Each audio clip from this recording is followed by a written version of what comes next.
Yes, the Kola Peninsula super deep borehole. That's the Hello? one. Come on, guys. Oh, the eating hour has concluded. How is Dev? If by eating hour you mean making dinner for my girlfriend as she comes home from work. Yes, You're the stay at home. Okay. he is the Yeah, of course I stay-at-home say it. wife. Yeah, of course. I mean, I Damn work from home, wife. right? Why not? Define work. Well, today work is fucking playing Dustborn. Is it? Yeah. And that You is really do labor. like Dustborn. Yeah. No. Yeah. You call it labor. It could be an abortion. We don't know. We were talking Well, about it the makes money, hurricane, so- and then we were sidetracked about talking about Hyperborea. So we're on the topic of Hyperborea right now. Awesome. But yeah, the Kola super deep borehole, right? Okay, so the Russians decided to drill a hole, and they got really, really, really, really far. Like what was it? 12,262 meters deep. At which point they broke through into hell, and they heard screaming. So that was good. Oh, awesome. That was a hoax, by the way, in case you were wondering. So Obviously. to chat, that's about 7 miles.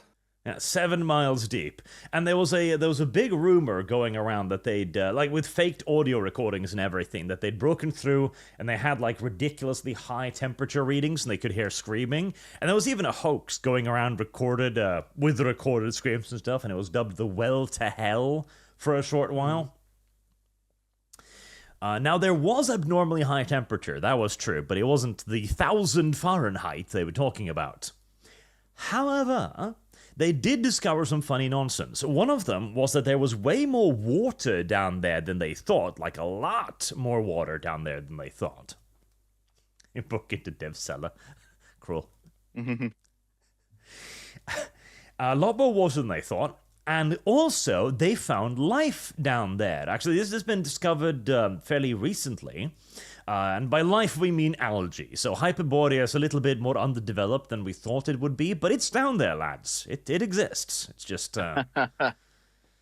it's just a little primitive, that's all. Good to know. Yes. And you can visit the super deep borehole today, by the way. It's there. They've welded it up and stuff, but it's just some bolts. You can pop that up, and if you're very thin, you can head down there. I think that it's like 5 inches wide or something. I like how one of the bolts on there is like sheared off. I mean, it was fastened by the Russians. Do you think it was even secured properly in the first place? No. It's Not at all. just super glued. Pretty much. Because there even used to be like a superstructure protecting the borehole and stuff and protecting the drilling machinery. All of that basically collapsed within the week of the Soviets leaving because it was built with fucking paper mache and super glue. Yep. So hurricanes. Yes. Okay. So Hyperborea is real, but back to the hurricane. The hurricane. It came, it went, it caused a surprising amount of devastation, which probably nobody had really anticipated. And that's when the shitstorm started happening. Because FEMA doesn't have any money all of a sudden, which is a bit of a problem. Dev, would you like to explain your take on that first? Oh, It- God, What do you mean? Dev. Okay, so Dev, in I think it was April, Majorca said that there is plenty of money for hurricane season and stuff. They were fully prepared. And then he said, yeah, we have no more money. Where'd it go? All right. Where'd the money? It's like, I don't expect you to know exactly what's going on in the ins and outs of the US government because you're not even fucking American. But, like, you seem to know more than I do. But, like, okay, the fiscal year for the government just started on October 1st. How the fuck do you run out of money at the beginning of the fiscal year when all the books are supposed to be aligned? If I fucking words. If I am They probably assuming spent it on other correctly. things, obviously. I mean, this has happened Yeah, like- before. Like It's the happened. legal- I mean, it happened under Trump. It happened under Obama. It happened under Bush. I mean, it this is did? not. This is no surprise. Yes, it did. Absolutely. Yeah. No, when did it happen under Trump? He literally rerouted FEMA money for the wall. Yeah. And what happened during that time? What was it used for? for money for the wall. I God damn it. Yes. Was there No, no, any issues with hurricanes during that time? The point of FEMA is that you don't loot the FEMA fund for your personal pet projects, whatever they are, whether it's Ukraine or whether it's for building the wall. It doesn't matter if no. It doesn't matter if there's hurricanes coming in or not, right? No. So no. Yes, absolutely. It is supposed to be a fund that is set aside and not touched because it's an emergency fund. So if the claim is that Biden looted the FEMA fund to give it to Ukraine, fair enough. That's terrible.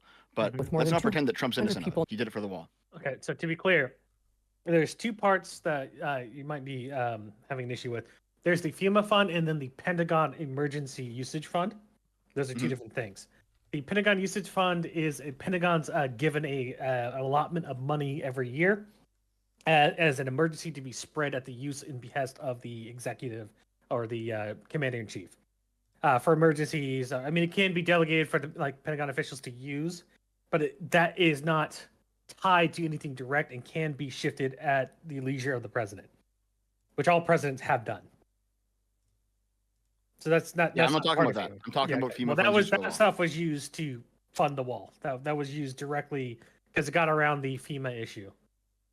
That's what Trump used. I'm trying to found mentions. That's just not correct. That's just not correct. Trump actually did use the FEMA fund for the wall. Can we see that? Because I was trying to Google it, and it's just flooded with the Biden thing right now, so I can't find anything about Trump and FEMA. This is a story from 2019. Yeah, this is a story from 2019. So I don't expect people to have it on hand. I'll put it in the link channel. Yeah, right here. Yeah, thanks. The Trump administration is pulling 270. The Trump administration is pulling 271 million in funding from the Department of Homeland Security, including the Federal Emergency Management Agency's Disaster Relief Fund, to pay for immigration detention space and temporary healing locations for asylum seekers who've been forced to wait in Mexico. Mm-hmm. Yeah, where does it say Pentagon on this? Hold on, let's see. Well, hold on, that said including in that article, did it not? Trump administration pulling 271 million in funding from the Department of Homeland Security, including the Federal Emergency Management Agency. It's not all coming from FEMA. It's including the FEMA. Can you then show? So first of all, that's already bad. So we've already established that Trump, even if Trump pulled one, yes, it is. Yes, you can't use FEMA for this shit, man. Hold on, stop. There's a difference. Okay, there's a lot of people are arguing about this, right? There's a difference between addressing the humanitarian disaster on the border, and then also using the same FEMA funds and using them to relocate them into the interior of the United States. So hold on a second. The difference between those? Yeah, that's all bad. Hold on a second. The fund temporary disaster relief fund. The use of it was to fund temporary locations for court hearings for asylum seekers along the southern border. ICE would gain 155 million, all from the FEMA disaster relief fund. So out of the 271 million, 155 million was spent on the temporary locations for court hearings for asylum seekers along the southern border. Looks like it. So it wasn't used for the wall. It was used for the legal actions, I'm presuming. The emergency that was there. Yeah, it's still improper, though, because a disaster relief means... Actually, no, Dev. Because you can see here, this is FEMA's official page. This is a part of the FEMA Fund Shelter and Service Program. This is actually a part of their thing. Correct. Let me see it. Let me see. As far as I can tell, at least. Oh, here provides he is. non-federal entities, providing services to non-citizen migrants following their release from the Department of Homeland Security. Short-term holding facilities. Yes. Okay. Yes, So, hold on. If that's the case. So, here's the thing. D-Man's here to chill out for a little bit. Who? Oh, hey. Oh, hey. Endymion. Oh, Endymion. So we're live right now? Yep. Yes, we are. Hello. Okay. Got it. Okay. So if this is the case then, and I have seen people say that Biden has also sent money to the border for similar things, what's the issue? The issue is that the money is being used to house migrants into the interior of the United States. And all of the, what was it, like 700 something million was utilized for this? Whereas... Hold on. So SSB provides financial support to non-federal entities to provide humanitarian services to non-citizen migrants following the release from the Department of Homeland Security. So listen, if you didn't have a problem with Trump doing this, then it's just hypocrisy. I don't care here. It's not hypocrisy. The issue is that the Remain in Mexico policy was active under Trump, was it not? If that's the case, then why did Trump... then they weren't releasing them into the interior of the United States. Hold on, let's see. Hold on for a second there, both you little angry boys.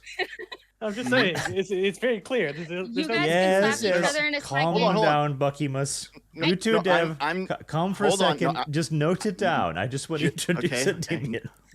What are we noting exactly? Just your objection, Dev. Note it down for a little bit later.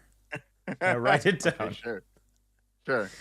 Endymion, hello. Sorry you had to arrive at such a boisterous moment. Yeah, you guys are talking about the hurricane and stuff? What's going on? Yes. Yes. Got it. Okay. Yeah, I'm just chilling. Just went to the gym. I'm just playing Yakuza while I talk to you guys, or Like a Dragon, I guess it's called now.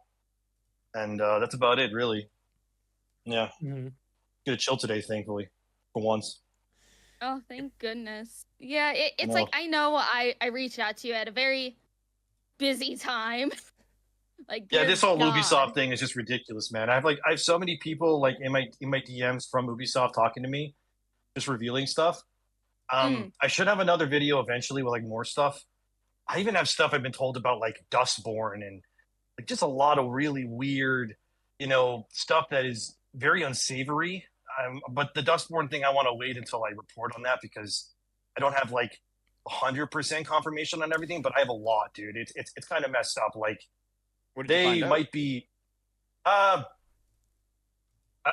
not 100% sure, but from what I can understand, from what I was told, basically the Norwegian Film Institute, or NFI, is essentially, allegedly, of course, I'm not saying this 100%, but allegedly they're just keeping money from new graduates, if you will, and they're just giving it to the same usual suspects over and over again. So one of the guys that directed, or I guess he's producer of Dustborn, his name is, if I remember correctly, Ragnar Tornquist. I'm probably saying that wrong. Ragnar Tornquist. Yep. Yeah. So he's allegedly been getting grants for like a really long time. So I need to look more into it. But as of right now, allegedly, I'm being told like it's not. It's pretty shady to put it simply for you. But like again, I don't know 100% yet about that one. And then like Ubisoft things, of course, like I've been told now by a few sources that like Yasuke was indeed included in the game sometime around 2020. So not one, but many people have told me this. I may have information that there may have been a different Japanese character kind of direction they wanted to go, but I need more from that specific source before I say it. So I don't want to say it right away. So we'll see about that one. I don't know 100% yet. And then like all my other sources, man, it's so much shit, dude. It's so much. It's just like Ubisoft is absolutely. I don't want to. Can we swear on here? I don't know. Can we? Yeah, go ahead. Yeah, Ubisoft is fucked. That's basically what it is. So that's kind of where we are right now. So there's a lot of stuff I got to figure out. Yep, there was a rumor a while ago about the Japanese main character. But as for Dustborn, I'm preparing a video on that for Monday, because I've actually managed to get their financial documents from a Freedom of Information request from the Norwegian government. Oh, awesome. Oh, that's good. They've been receiving funding since 2019, and yes, all of the people who are working there, Ragnar Turnquist, Heidi, etc., all of these people are friends, personal friends, because the game developer that's what I've been told, milieu is very small. They've received a lot more money than we initially thought, about 4 times as much money. Now, I don't know about the grant to new developers, because the thing is here, there is no governmental fund. It is just a government agency that doesn't have any, there's not a politician deciding any of this. There's literally just the people right there in the Norwegian Film Institute that has X amount of money, and they just hand it out as they themselves see fit. What I was told, too, is that apparently, again, I'm not 100% sure because I don't have all the facts yet, but from what I was told, who was the person that runs it? Maria something. Ekvod? I could be saying the name wrong again. But anyway, basically, allegedly, of course, she was giving a bunch of grants to the new Mission Impossible that was being made there. And like almost 100% of the grants at the time that were being given were all being put on that movie, allegedly. And again, allegedly, what I was told is that a bunch of people that she is like friends with are working on that movie set or whatever. So it's like it's basically like, from what I'm understanding, one giant club, and like if you're not in it, you don't get any money for like any project that you want to make, because it's notoriously hard to make anything in in that region of the world, I guess, without grants. So again, if I get more and I can 100% confirm everything, I will. But yeah, I'm getting told a lot of things about that too. But yeah, like the Ubisoft stuff, that's a whole other beast, and just a lot of nonsense, man. Yep. I mean, Because hey, the rumor now is to- they might be getting bought up.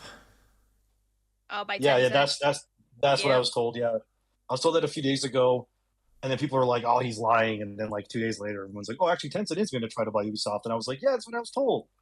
I was told that it was between Tencent, 2K Games, Microsoft, and there was one studio that like was like looking. I don't know if this studio was looking to buy the whole thing. I doubt they have enough money, but there was one studio that was looking to buy at least some of the IPs from Ubisoft, and that was what's their name? Bohemia, the people that made Arma and Bohemia like those Interactive. games. Yeah. Yeah. So they wanted to allegedly buy, like, not Ubisoft. I don't know if they have that much money, but they wanted to buy at least like something from them. Maybe they wanted to buy the Ghost Recon or Tom Clancy, because that's a lot of Umbrella stuff underneath that. So I don't know. And I can also tell you too that my source said it's okay if I said this. So apparently the next Ghost Recon, I've already been told like a lot about that game, but they told me not to share like actual game details. But they said that I'm allowed to at least say that like that game, if Ubisoft ends up, living long enough to make it, that will be like the only game that they make in the next few years that will not be at all identity politically driven. Like, it's going to be a straight up like military, pro-military, brotherhood, space marine kind of, like machismo game. Like, that's the only one though. Mm. Everything else, like, I remember, I mean, it's all on the internet already, but like, I talked about Assassin's Creed Hex or Hexy. Yeah, dude, I was told that game is just like woman power up the ass in every direction, like witches, all that nonsense. It's gonna be the most fantastical Assassin's Creed yet. Apparently, we're talking like borderline magical powers and stuff. My source told me that it has like a visually striking look to it. They weren't able to tell me if it was like a different art style, but it at least will have like a more unique look to it. Maybe like in the colors or the attacks change how things look. I don't know 100% yet, and I'm told that there's virtually like no male presence in that game whatsoever. Besides like, the enemies you fight, of course, because of course that's how it is. But like the actual like characters in the game, lots of lesbian relationships, lots of women. I think I was told that, yeah, that's an AI image, but that's a pretty good example of what's probably going to look like. The main character allegedly is called Elsa. I could be wrong again. This is what I'm being told. I don't know. So there you go. And it's only one playable character. You can't change the gender, nothing like that. It's just like voodoo and stuff. Ozzy says, yeah, not really voodoo. Like witch. I mean, yeah, I guess voodoo. Yeah, it's basically, it takes place during the Salem witch trials, and a lot of burning witches. Obviously, I would assume that magic is like the Isu technology. So if you know Assassin's Creed, Isus are like the ancient race that kind of make all the gobbledygook in that universe. So yeah, Elsa, something like that. I'm not 100% sure on that just yet, but yeah, really uncreative, 100%. Exactly. That's the first thing my mind went to too, was Frozen. I know, yeah. So there you go. And I know if you guys saw recently that Tom Henderson said that Assassin's Creed Black Flag remake is closer to. Apparently, they released that information on purpose from Ubisoft to like kind of sweeten the narrative around Assassin's Creed, if you will. You know what I mean? Because they're like, everyone's really pissed about Shadows. What can we do? Tell them that Black Flag's going to come out like sooner rather than later. To get some good press out there. So there you go. Oh yeah. That's what they've been doing with Beyond Good and Evil for years now, dangling that in front of people's noses, going like, oh, the next project's got to be a success, or maybe this will be cancelled. Come on, buy it. Yeah, exactly. Yeah. I just find it wild that they want to release 10 Assassin's Creed games in the next 5 years. Well, yeah, aren't they making... I didn't get any info on this one. I asked about it, but I didn't get anything. Assassin's Creed Nebula, I think it's called. That's a code name anyway. It's like an Assassin's Creed set in Aztec empires or something like that. I asked about it, but my sources so far haven't been able to tell me. But the thing about like right now, it's an awkward time because a lot of Ubisoft devs well, at least Ubisoft, they don't tend to work on weekends as much, or a lot of them don't. So a lot of information from a lot of sources tends to only come out on like weekdays when they're actually working. So I'm kind of just waiting for like, Monday, obviously. So, but I have some stuff for another video. That'll come out probably Monday. Yeah, tomorrow's Sunday. Yeah, so Monday. And we're just kind of waiting to see. But I know that Nebula's in development, but they don't know much about it yet. And you have the Hexy or Hex Shadows, obviously. I know Shadows got booted out because Outlaws was terrible. And if anyone didn't see my video on it, I talked about how Outlaws was considered their Red Dead Redemption game. They thought they would have a Red Dead Redemption like sales, and that didn't happen. Oh, I seen that. Yeah, and then obviously they were also saying, oh well, we couldn't make the main character look beautiful or whatever, we didn't because or something. And then like I remember someone shared a clip from one of my videos or like a screenshot, and there was artwork. It's on my Twitter there. There's artwork of Kay Vess. It looks exactly like Humberly Gonzalez. So they're lying to you. Like they actually were going to do that, but then for whatever reason, the DEI nonsense came in and just like cooked everything. And then that seems to be kind of the problem. I mean, I've had a few people now tell me, they're trying to basically where they're working, they're hiring what I guess you could call like project managers, people in positions of power, if you will, that don't speak neither English or French properly, which doesn't make a lot of sense considering the fact that Ubisoft is primarily based in places like Montreal and Quebec. So it's a lot of just virtue signaling and stuff. And it's a lot of nonsense, but hopefully I get more. I know I have some emails I have to read, but I haven't read them yet because I'm too busy running around Hawaii and Yakuza Infinite Wealth. So I haven't looked yet, to be honest with you. I mean, hey, you gotta chill out and play something that you actually enjoy before you get burnt out and want to cry even more. Yeah, that's honestly the biggest problem with YouTube is like, I mean, Arch and everyone else knows this too. Like, the YouTube algorithm doesn't give a shit about your sanity or your free time. So it's just like, yeah, just give us content all the time forever. So you're kind of at the mercy of this like unknowable god known as the algorithm. So all of us are just kind of like working super, super hard as much as we can. And, I don't even have an editor. I mean, I do it all myself. So I'm tired. Well, you do a really good job with your videos and stuff. It's like they come out right as I'm getting to work so I can listen to them while I am doing my 9 to 5. So it's like, there you go. They're nice to listen to. You do really good work on your stuff, man. Thank you. I'm just, tired all the time pretty much. So I as of right now, what it tends to be like is like 2 videos on, 1 day off. So today's the day off. And then I'll be making 2 videos probably in a row again. And then just keep doing that. Sometimes it's 3 videos in a row. I mean, if too much is happening, so we'll see. But I will at least have 1 more for sure soon. The Dustborn thing, I really want to talk about that. I want to see more about that. But the person I'm talking about that, they know a shit ton about that whole thing, if you will. So we're trying to see. I mean, I even have someone in my DMs. I haven't checked it yet. I just saw the thing. They're like an author of like a Yasuke book or something, and they're like sending me a Yasuke book for free because they want me to like be educated on Yasuke, and I'm just like, oh my god, man, it's gotten to this point now. So we'll see what happens. But yeah, apparently he was not the original decision for them.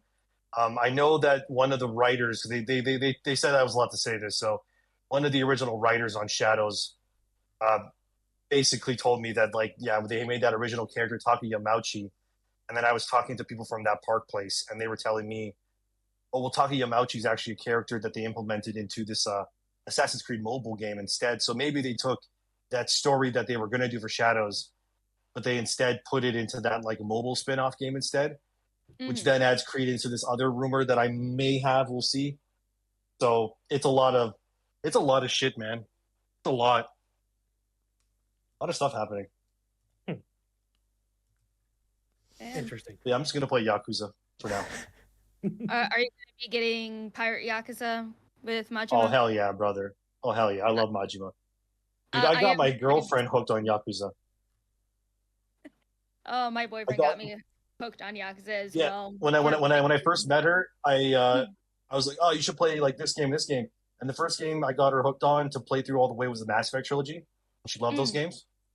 And then I remember, like, I guess spoilers, stuff that happens with Morden in Mass Effect 3. I remember my girlfriend, she's laughing right now. She's in the room. Things happen to Morden in Mass Effect 3. And then she's just like messaging me, like bawling.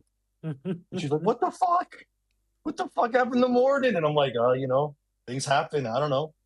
And so I got her hooked on Mass Effect. And then I got her hooked on Yakuza. She's beaten Yakuza 0. You beat 1, right? 0 and 1, yeah. We're on 5 right now. Oh, there you go. Yeah, I've actually, I think the only Yakuzas that I haven't played are 3, 4, and 5. I think because those ones weren't like remade, so I never actually played them. But I've beaten Yakuza 0, 1, 2, 6, Yakuza Like a Dragon. I'm playing Infinite Wealth now, and what's the other one called? Gaiden. And then I have the Ishin one, but I haven't played it yet. And then of course I'm gonna buy Pirate Yakuza because Majima's the best, so it's all good. Majima I love is Yakuza, the best character, I swear. He's awesome. I love him so much. Did you see that the voice actor for Nishikiyama / Ichiban is also doing the voice acting for the little tiger? Oh, is he? Yeah. Good for him, dude. Ichiban's fucking awesome. I'm sorry about derailing your stream into a Yakuza like appreciation thing, but yeah, Ichiban Kasuga, he's fucking awesome, dude. I love him. He's so great. It's great. What's it like about the English adaptation? Yeah, my girlfriend and I are gonna watch that, the one on Amazon. Yeah. No. I'm talking about the video game where was it Yao Yan was English the Ryu? Oh, Yang, yeah. Yeah. Oh, yeah, his voice for Kiryu. Yeah, Kiryu. Yeah, my girlfriend doesn't like his voice. I'm like okay with it. It was a terrible fucking voice, dude. It was. I've just grown to accept it because I'm like, I like everybody else's voice. His voice is like a 6 out of 10, but like I don't want to play in Japanese because then I lose out on Ichiban's voice actor, who's like amazing. So I'm like, you know what? I'll just deal with it. It's fine. But that's not the best.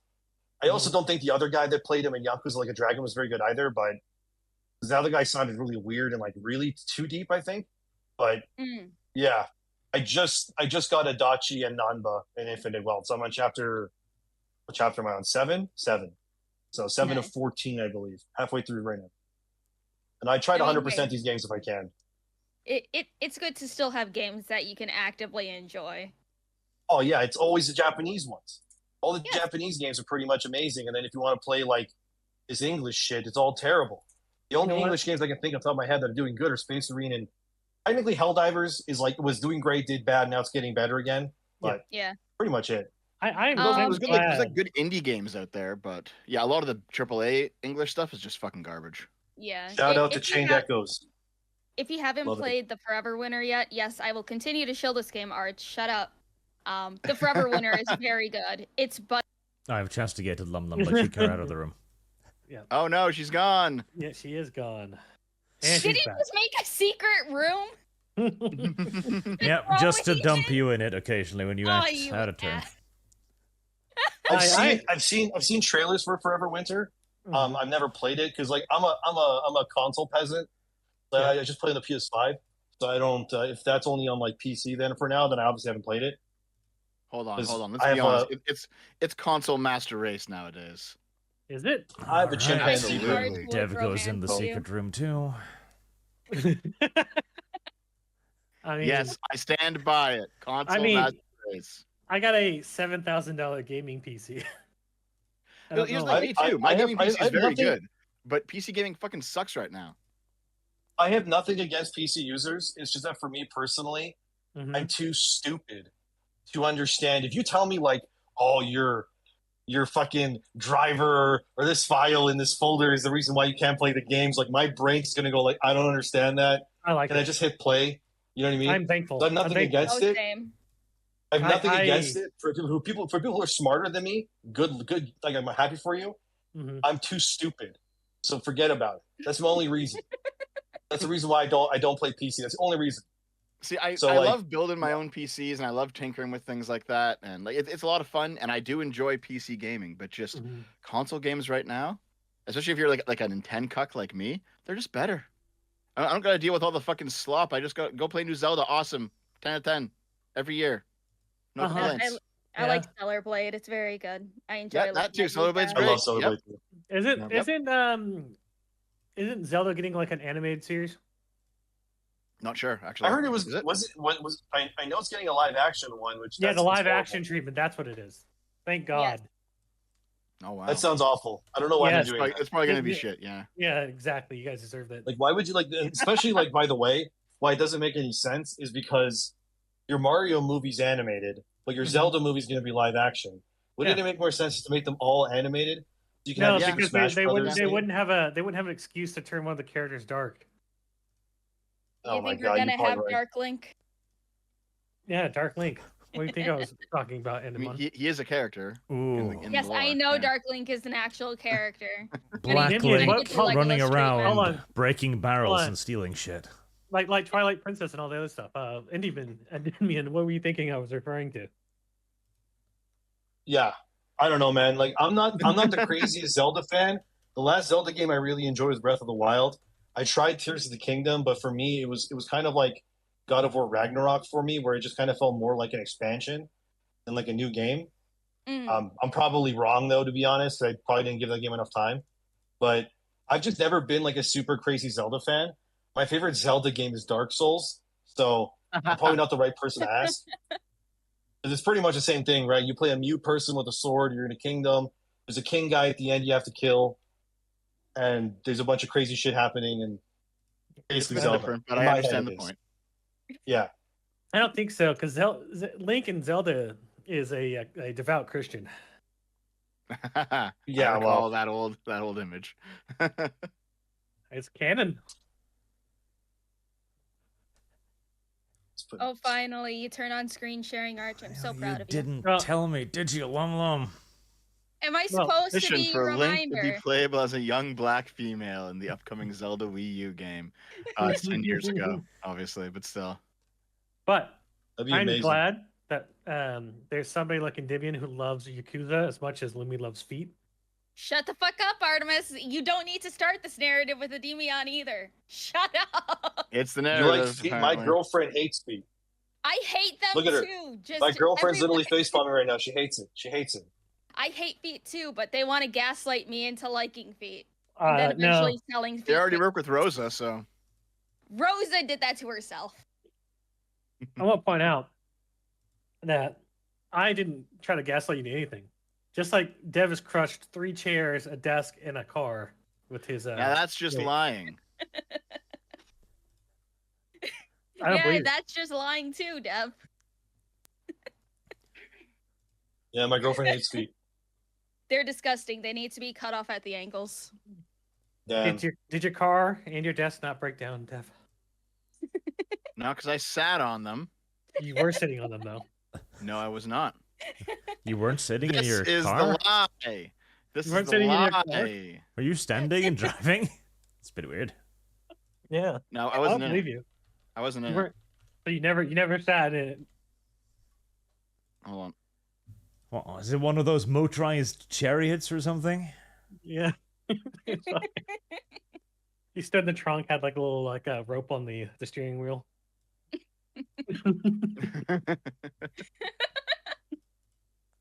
Yeah, I don't know. Also, about RG, are you going to be on? Are you going to be on Flashcast tonight? I don't even know if it's happening. Is it happening? I don't know either. I have no idea. He's in LA, right? Probably. I think they talked about that Flash, last time, that they were going to meet up with Rhino or something. Rhino's in Raging Rhino. He's in LA too right now. Yeah. That's why I'm wondering. Yeah, because I think they talked about meeting up over there, so maybe. I think he said he was considering doing like a live show or something, but I didn't hear anything else after that. Okay. Well, that's fine. It means I'll just play more Yakuza. Also, shout out to me for almost 30 hours into Yakuza Infinite Wealth here, and I just realized that you can fast travel via the map. I didn't know that. Nice. So Cool. I've been running around the entire time. I mean, hey, running around is fun. I prefer running around than fast traveling everywhere. Yeah, I know, but this map is huge. Yeah, it has more feats in it. Oh my. I mean, you can see Ichiban's feet. He's wearing flip-flops the whole game, so. Oh my god. Why? They add another one to the army against me. I'm not against feet. I don't really care either way. Feet are fine. I don't care. Yeah, he's not gonna judge you, Lumi. Yeah, I don't care. If you like feet, it's all good. Yeah. If you want to like put them in your mouth and suck on them, it's a little bit weird, but like you do you. It's okay. No, there was a cat picture of Lumi. I gotta go find it again. No, Artemis, no. Stop it. Cease. No. Hold on. No.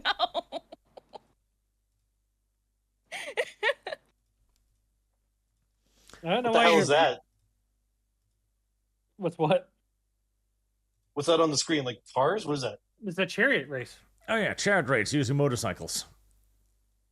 Nice. That's just a chariot that identifies as a chariot. That's all that is. Mm-hmm. That's how you win. Personally, I think chariot racing should be brought back as a sport because it was incredibly dangerous. Yeah, we have it here in Alberta, where I live in Canada. During the Calgary Stampede, we have chariots all the time during that. Not chariots, I guess. Truck wagons, well, whatever. Similar idea. Horses pulling someone on a thing. Not a big deal. I found it. Oh yeah. We're just gathering more Canadians here. Dear God. Mm-hmm. Mute my mic for a second. Why is everybody Canadian? There you go, Arch. I'll put it in the chat room. No, the Canadians are a bit of a problem. Relax. No, Artemis. No. What did you find? Who else is Canadian in here? Me. Dev. Oh, hell yeah, brother. Where are you from? Ontario. Oh yeah, I'm actually from Ontario too, but I live in Alberta. Look at the amount of bliss. Look at the amount of bliss that's on Lumi's I lived in Ontario for half my life. I was born in Brampton. Right. But why'd you move out to Alberta? Well, my family wanted to, so they just moved us here, and job opportunities, whatever the hell, and now we're here. But I've been here for most of my life, I guess. Yep. Yeah, sense. I was born in Ontario.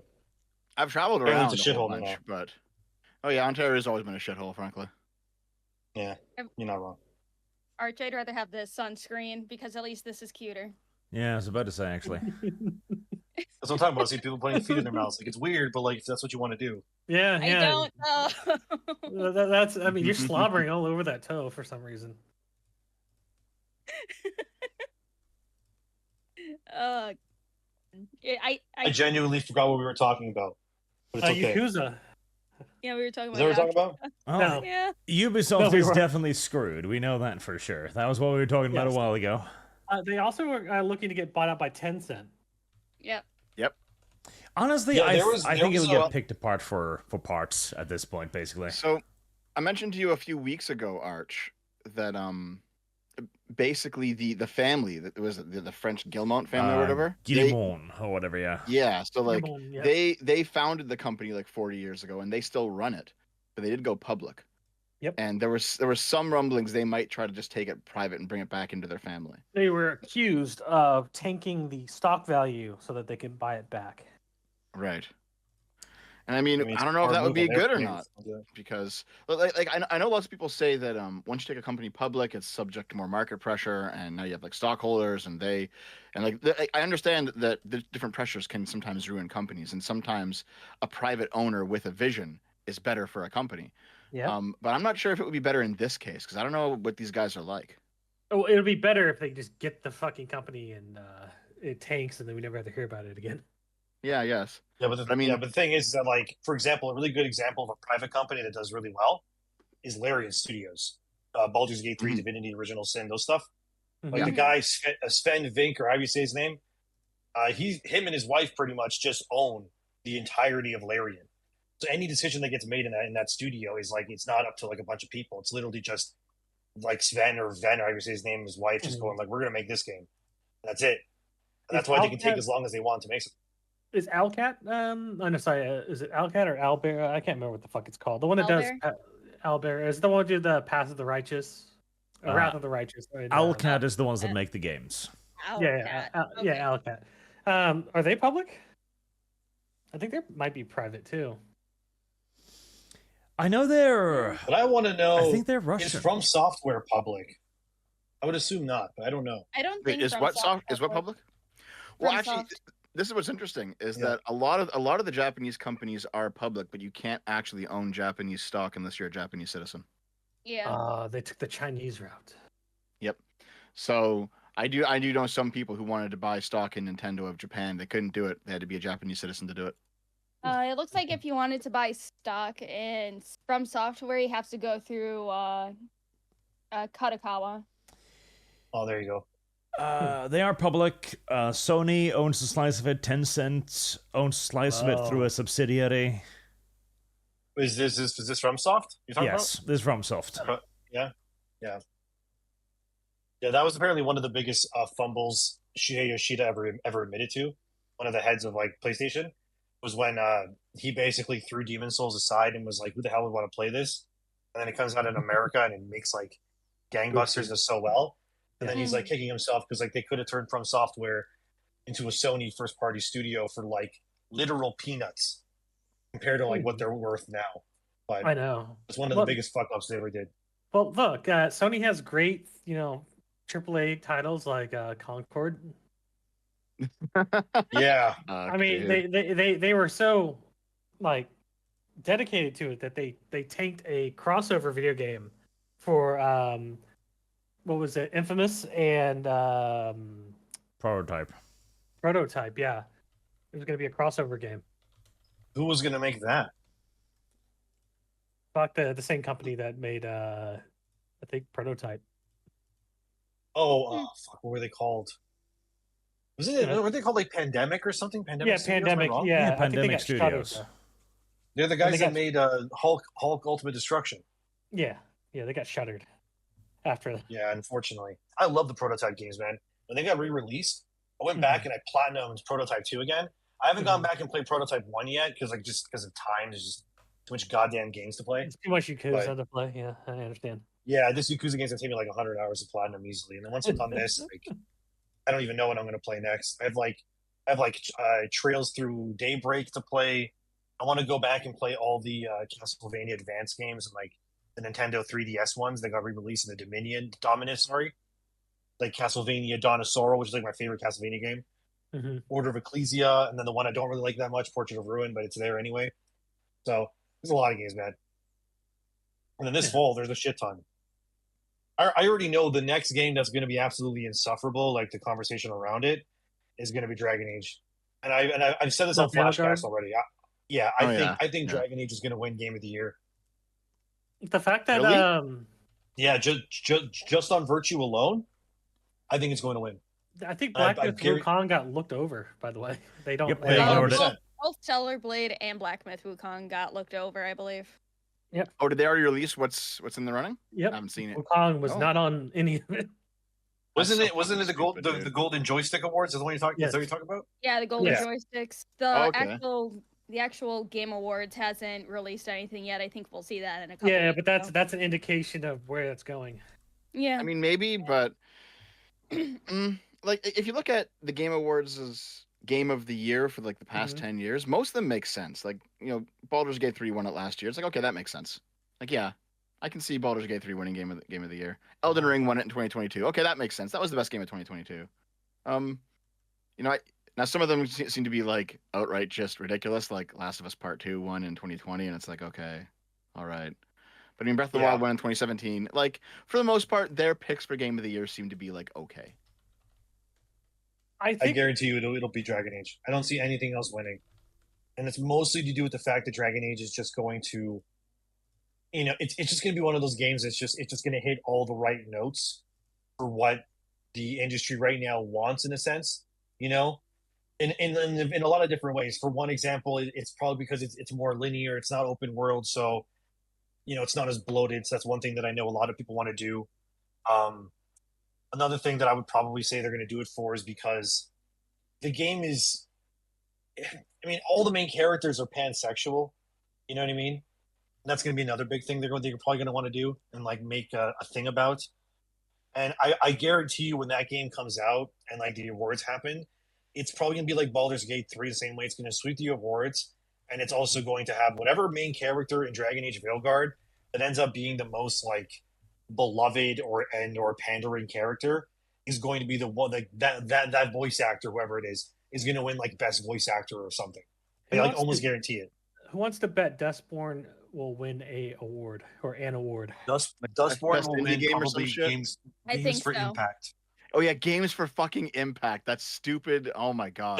That's literally gonna just win that. corporate talk for Yeah. best woke game. That's literally what it means. Yep. That's what it I'm means. still upset that my fucking Dustborn Supercut is my most popular video on my channel. It should be. It's like God bless my editor for sitting through 15 hours of me playing that game, but that is my most popular thing, and I hate it. I hope that I mean- it outlives you. Shut Wow. up. Wow. Ouch. I know. I decided Hypnotic to look it played. up. He played Dustborn for 27 hours because his chat made him. Fuck. Oh, dude. Imagine Dev is that playing was- through Dustborn again because he really I'm playing. likes him. No. Okay. Speaking of lying about people, Lumi, I'm playing through it again because for my video I need a few more scenes and I gotta go get them. So He liked it so much he's playing it twice. no. And then doing a video No. on it. He wants to platinum it too. Negative video. It's a negative video. Gonna get all the endings, Dev. Oh god. How All I many want to are know there about again? Dustborn, because obviously I never played it, does it actually have a real final boss? Yes. Kind It's of. Patreon. It's kind of That's shit, insane. but yeah. Is it patriarchy? That's I don't know. insane. It's Patreon. It's Is it? No, Patreon. it's like it's some sort of like I don't know, pansexual space creature. It's just like okay. this very alien-looking thing appears, and it's like I was behind the whole thing the whole time, and it's like, It oh, was you're me, just like Barry. a naked, hairless person, and then you like smash him with your baseball bat, and then it's done. Oh, it Oh was me, yeah, Barry, the entire time. you're playing as a black woman and you're beating up an Asian man. You know, And I Yeah. pre- it's reflecting real life very, Father. very well. Yeah, I I also just- want to say, by the way, just real quick for Assassin's Creed, I was also told one of the first times anyone outside of Ubisoft saw Yasuke in game was literally a scene of Yasuke going to a Japanese man's store and destroying his grocery store with a blunt weapon. And they were apparently like they were like horrified when they saw that. Can anybody confirm this? But apparently there was a leak of Ubisoft internal email saying that Yasuke in game is based off of George Floyd's face. That's what Oh I my was. God. I'm pretty sure that originated from me again from someone who told me it. It wasn't that he looks like George Floyd. It was the fact that like I said, multiple people told me that he was implemented into the game around 2020 because they wanted to basically pander to the whole BLM and all that stuff. So they did it thinking that like, oh, if we put this guy in the game and he's a black dude and he's like in a game that's clearly full of Japanese people, it will like be our virtue signaling shield, if you will. So yeah. Elephas is asking who is talking. Oh, I'm Endymion TV. Nice to meet you, Elephas. Sorry. It's like okay, so at the end of Assassin's Creed Shadows, is Yasuke going to die from ye old fentanyl overdose? I don't. Probably No. not. I don't think an Assassin's Creed main character has died. I'm actually not. There is one technically that dies in between games, which I don't want to say is kind of a spoiler, but takes place between Assassin's Creed 4 and 3 technically. Oh, Revelations. There's never been. I mean that one too. Yeah, you're right. That one counts too. Yep. But that's like old age. That's like it's okay. But and I guess it's fine. But I doubt Yasuke dies because I know that they have two expansions for the game. I think the first one now is free if you pre-order the game, which is just another way that they're trying to like coax you into buying it. Like, oh, you should buy the game. You get the whole first DLC for free or whatever. But usually with Ubisoft, the first DLC is always a lot smaller than the second one. Mhm. I mean, look at Odyssey. The first one was what was it called? Legacy of the Hidden Blade, which was way smaller than the Atlantis one. Sitting with Valhalla and stuff. And I also said I remember they were telling me that like what's it called? Shadows has 7% of the pre-order sales of Valhalla, which they will never man. confirm that because if they ever said that publicly, it would be a big like stain on their face. Yep. But allegedly, like it's not at all. I remember Stuttering Craig with Side Scrollers also said like he has sources in like big like brick and mortar stores in America, and he accurately reported like what was it that Star Wars Outlaws had basically no pre-orders among over 900 plus stores in America, and that new Zelda game where it's actually stars Zelda was outperforming Outlaws and everything else around it like 4-1 or something, like insanely. That's about right. That's only on one platform. So, and he was right about everything pretty much, because every game that he was talking about that like before it came out, it would get released and then they would do horribly, and he's like, yeah, because nobody pre-ordered it. So he said for Shadows, it's even less. Who does the failed games autopsies? Is it Jason Schreier or who? Like, because I know there's a guy who works. I don't know if it's Kotaku or somebody, but he goes through and looks at how all of these games that have just turned into like garbage fires, and interviews the people to figure out what fucking went wrong. Jason Schreier is an interesting creature, to put it lightly. That guy originally did not. So he knew about. Like, here's what people don't know about this. So he has like books that he writes about like certain game stories. Like he has like a book that came out about the Activision Blizzard thing. He actually apparently knew about the sexual, like, what's the word? Like assaults and all these things, I guess, within that company. He knew it for years. The breast milk drinking, Yeah, and until he could put it in a book and then sell it to you. Yep. People are like, oh, wow, so you just like knew about this but didn't say anything? And he blocked me on Twitter recently, which was funny because I've never actually spoken to him, but it's fine. But it's just a lot of games. But I would still call him, even though he's kind of weird and kind of shady, I'd still consider him like he's one of the only actual games journalists around. Maybe him and like Gene Park. I think beyond that, I think the issue is that he didn't actually do a whole lot of actual games journalism until like the last 5 years. Yeah, he has a long history going back to Gamergate and earlier. So yeah, doing all these. He's one of those old names. Yep. Yeah. So it's whatever, in my opinion, with him. Whatever Jason Schreier says, for me, he's just kind of like an information dump to get stuff from. But like, I wouldn't actually listen to him for about anything because he's only the sourcing is important. Only the sourcing is important for him. Yeah. These days, that's kind of one of the big reasons why YouTubers are fighting with journalists all the time, is because YouTubers are quickly replacing them. And these sources are tending to come to like actual YouTube review people instead of like, you know, the access media, if you will. Like me with Ubisoft is one thing, but like let's think about it too logically. Like when Matthew Karch, the CEO of Saber, who made Space Marine 2, when he wanted to talk about what he thought about video games, who did he go to? He went to an Asmongold comment section. He could have gone to IGN, but he went to Asmongold's comment section on a video. You know what I mean? It just goes to show you, like, this is why they're so pissed about it. And like, and then people always say, you know, like, well, why don't people speak out about their views and stuff? It's like, well, because when they do, you guys want to kill them. Like I said, Matthew Karch of Saber, he literally said, like, you know what, video games probably shouldn't push agendas. And what happened? Kotaku, IGN, PC Gamer, all these people are like, we want his skin. Like, we want to scalp him, pretty much. You know? But I think you should trust your institutions, okay? I'm from Canada, so that's a no. Oh, really?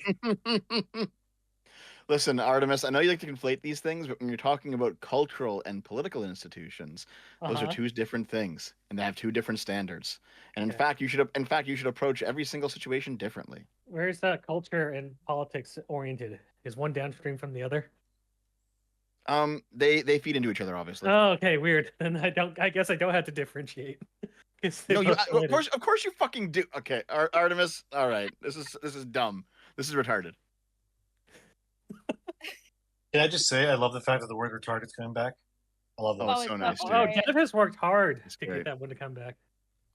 I use it quite a bit. Yep. What a great word. How many Twitter accounts, Dev? Oh Jesus, at least a dozen at this point. Yep, he's been working hard. Well, like getting banned? Oh yeah.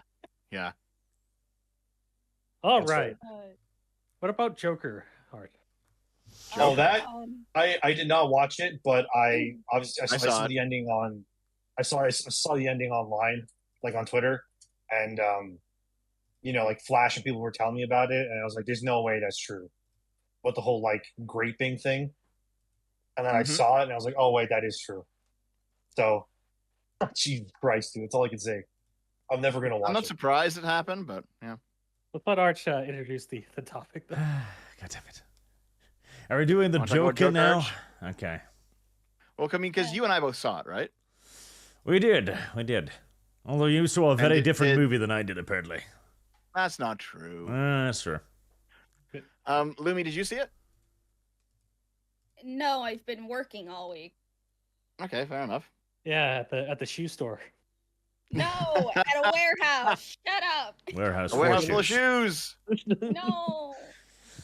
But yeah, it's the thing is, I don't think this was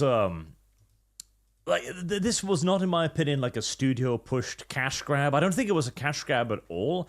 I think the explicit intent here from the very beginning was to destroy the Joker, because the director did not like the way that the Joker was received.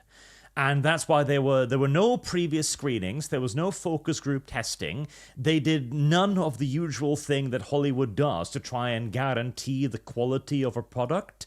They just let the clowns run the asylum, in essence, which is also why it was turned into a goddamn musical for some reason. I don't mind that part of it, to be honest. You don't mind a musical because What's-Her-Face is included with it, right? Lady Gaga? Yeah. The thing is, they don't make good use out of her, because the musical numbers themselves are very banal, very simplistic. Like, if you want to make a good musical, the musical numbers needs to be great, and they were not. They were mediocre at best. I just like there was also too many of them too. I just would have loved to see, like, you know, a lot of. I wanted to say, like, I really do enjoy seeing directors and writers taking characters that we know and reinterpreting them. And I was hoping that the Joker sequel would at least take, like, you know, I would love to see, like, what does the Penguin look like in that world, or V. Dent, which he's in the movie, but you know what I mean, like other characters. And then they kind of did what they did, and now there's no point. To be fair, though, like, I mean, spoilers, I guess, for anyone who cares. We do get to see Harvey Dent become Two-Face. Yeah, but it's like, you know, a one and done, you'll never see him again kind of thing. So does it really matter? Like, not really. I mean, probably not, because the director said that he's now done with this. He's not making Joker 3. Yeah. There's not going to be a spin-off with a Harley spin-off or anything. Like, this is now done. Well, so my interpretation of this entire movie is that Joaquin Phoenix's Joker character is an allegory for anything that becomes popular despite the best intentions of the film industry. Yeah, that's kind of how I took it away. So they basically went like, they're not allowed to have this thing. They like this thing, and we don't want them to have this thing.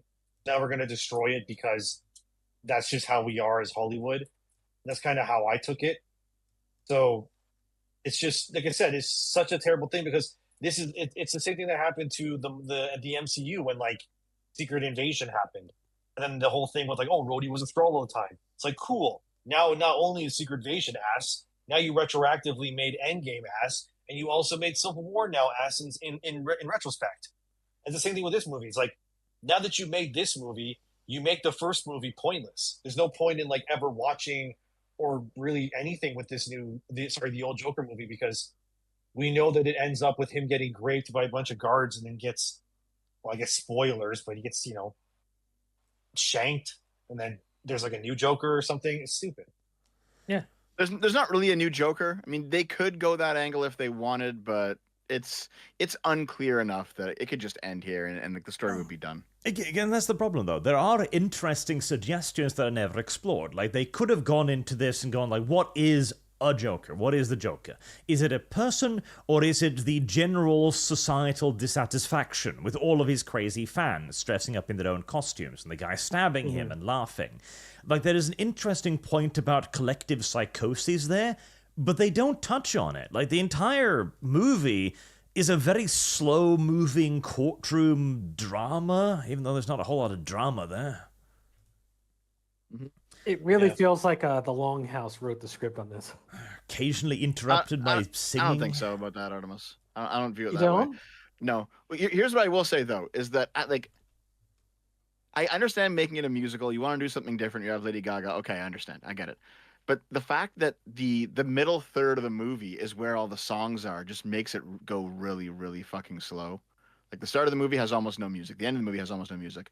But like in between every major plot scene, there's like a 5-minute musical sequence. And it's like, okay, after the 4th or 5th one of these, especially because they don't even take place in the continuity of the movie. They're just like in Joker's head, or like someone's having a fantasy or something.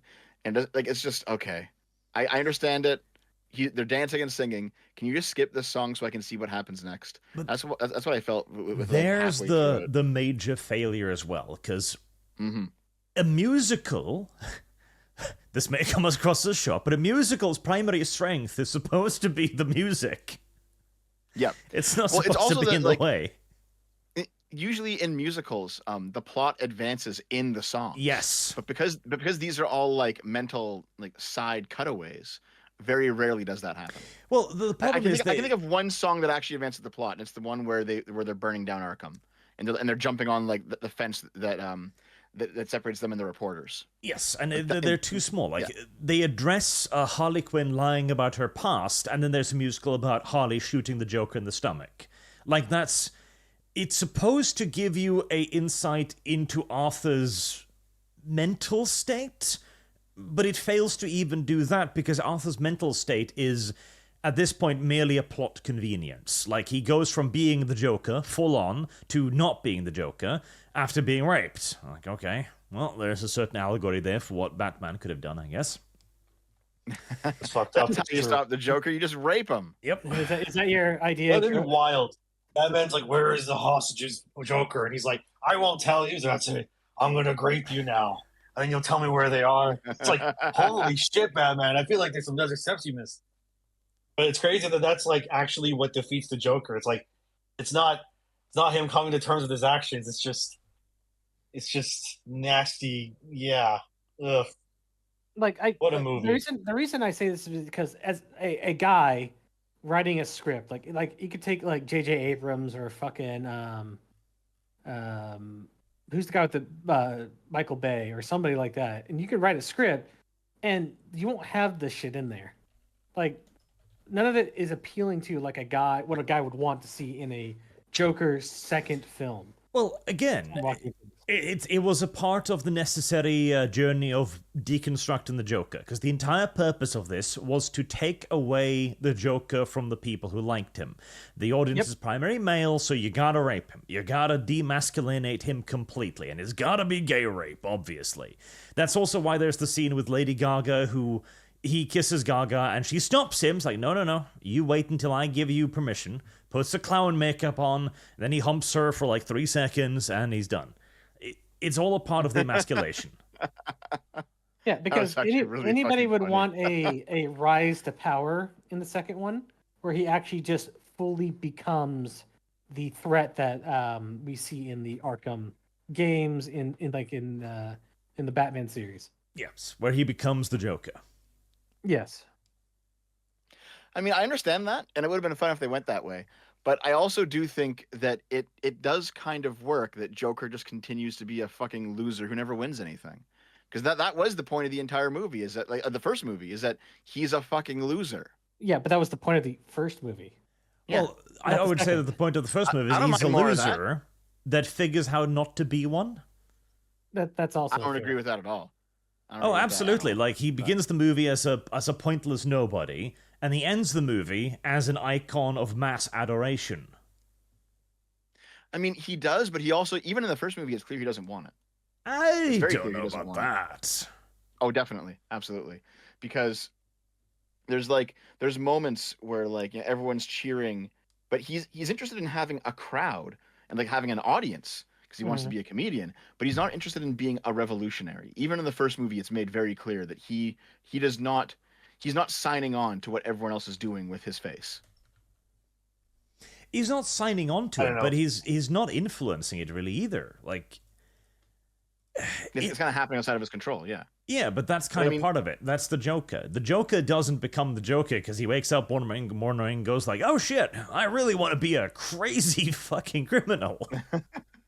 The point is the society turns him into this monster. Sure.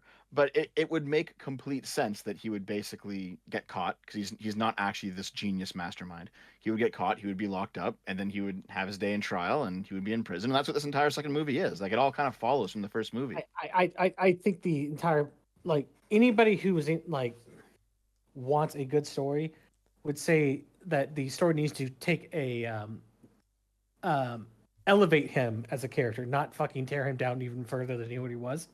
Yeah, if you want a good movie. But like, I would also argue the psychology. I don't agree with that either. I don't agree with that at all. Okay, then you like trauma porn, I guess. I don't know. Maybe so, but like, you can definitely have a good story where someone's just torn down. Absolutely. Maybe. Yeah, but yes. I feel like if that's just the whole movie and then it just kind of ends with him like literally dead, you know, So, like what was the point of all of it? And I guess you could say there was no point. So I'm gonna give you an It's just example. very nihilistic, I guess. I'm gonna give you. I'm okay with that. Yeah, I'm gonna give you a don't great mind an example, Dev. There's a movie called Cinderella Man, about James Braddock, I think, is the name. And he's a boxer in the fucking Great Depression, and where he literally loses everything: his children, his wife, and he's torn down. But he gets an opportunity to fight, and then as he's fighting and he's winning, he starts everybody else around him starts believing that if he can get up on his feet, that the entire the town and the people can rise up as well, and to restore the what do you call it, the morale, the spirit of the people. Sure. And so he fights and wins, and it's a restoration to where he was, and that's a classical comedy of restoration. Whereas you just want the guy just to fucking suffer, and I don't understand that. Well, I don't know why anybody would appeal to that. Hold on, there's no reason this has to be a dichotomy. These are both good stories. Well, okay. No. I've also Artemis. No. I'm gonna say this very specifically. I've also seen many stories where the hero loses and hits rock bottom and then comes back, and it's this great restoration story. Those are also good too. But I'm also fine with like just a pure nihilistic story where everyone gets fucked. I'm okay with that. There's this thing there. There needs to be a point in it. Like, I would argue one of the best stories for deconstructivism in that way would be a fairly old one, Cross of Iron. The entire point of Cross of Iron is you meet this jaded World War II veteran who's killed more people than he can count. Germany is losing. Everybody's haggard. Everybody's just fighting to survive. And they talk about their grand ideals from their own perspective and how all of this mattered not at all, and how now the Iron Cross, once a great decoration, is now viewed with distaste by the soldiers as a piece of scrap iron. But again, you need to have a point to deconstruct. Whereas the Joker, as you say, he wasn't even really the Joker in the first place at the end of the first movie. He's just a sick man. Taking a sick man and kicking him more for 2 hours isn't really deconstructivism, it's just torture at that point. Sure, yeah. It kind of reminds me of the movie, you ever seen the movie, what's it called? Martyrs? Nope. Don't think so. Can't say I have. You haven't seen Martyrs? The 2008 French-Canadian film? Mm-hmm. I fucking love that movie.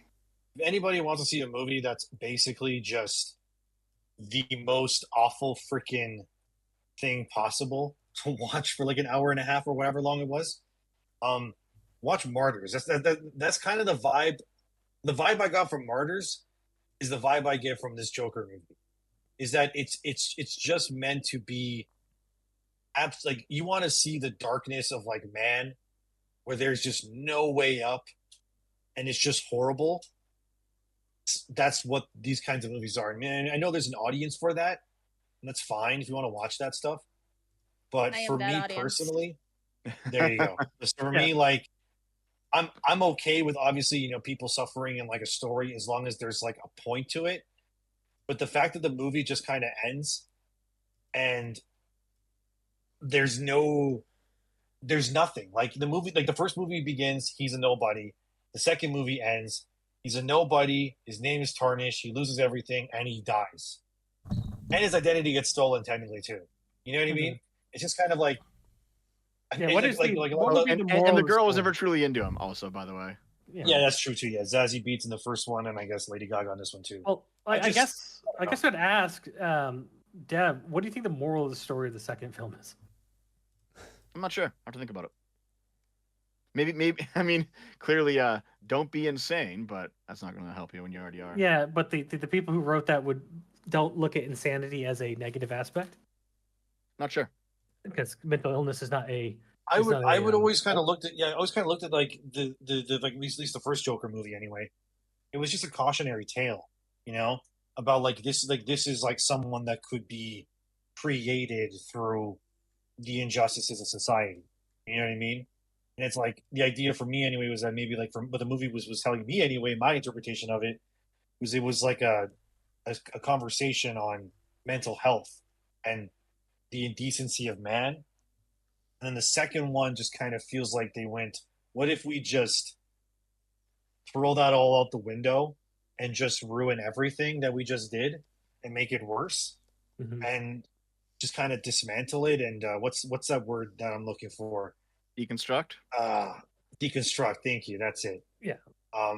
Yeah, I mean, that's yes, kind of what it but feels also, like. I'm not really for that. Yes, but it's also exactly what would happen if the story played out rationally, right? Because the whole Joker rape sodomize scene, like that happens after Joker has basically shit talked all the guards at Arkham live on national TV. And he gets back to Arkham for the night and they're like, "Oh, you think you can say that about us?" After we were so nice to you. They were never actually nice to him. They bullied the shit out of him. And so they abuse him. And it's like, it naturally follows from what happened before. These are exactly the kind of shitty, corrupt guards that would do this. Think about whether or not that would be the natural follow-on to the events. Oh no, absolutely, it absolutely. Maybe in your world. The way they lay out the characters of these guards throughout the movie, that they're just itching for a reason to absolutely beat the shit out of Joker any chance they get, and they're given one, so they do it. The problem is, if we're talking realism here, then the realistic result would be the Joker showing up in court next day and go, "Yeah, Your Honor, my guards raped me and they killed a fellow prisoner. I can literally prove it, like rape kit." Yeah, you Not only could have that, done that, but True, but maybe he's not insane though. smart He's not going enough to do that. Is he insane? But Then he he's wouldn't not be... insane. Like that's the beginning of the argument. Are you insane? They try to give him like questions like, "Oh, did this happen?" And he's clearly not biting. He's not insane. See, I think he is. No, but the people in the movie don't have enough evidence to say he's insane. That's true. Yes. So when we're talking about rational follow-on results, we wouldn't go after your ideas. No, I get it. What I'm saying though is that Joker would not take the steps to get a rape kit done on himself. He's not the kind of person who would have done that. He just would have taken it, and he did take it. Makes complete sense. I would have thought he would just have killed one of them. I mean, considering in the first movie, whenever he's insulted, he commits murder. I'm not entirely sure about that. Yeah, he would just bite one of their dicks off. I'm assuming that's what his rational reaction so far has been violence. Hey, hold on. So the rape scene, it's very clearly him getting sodomized with like a billy club. It's not like they're actually sticking their dicks in him. Yeah, okay, well, he'd probably bite one of their ears off or something in the interactions with them.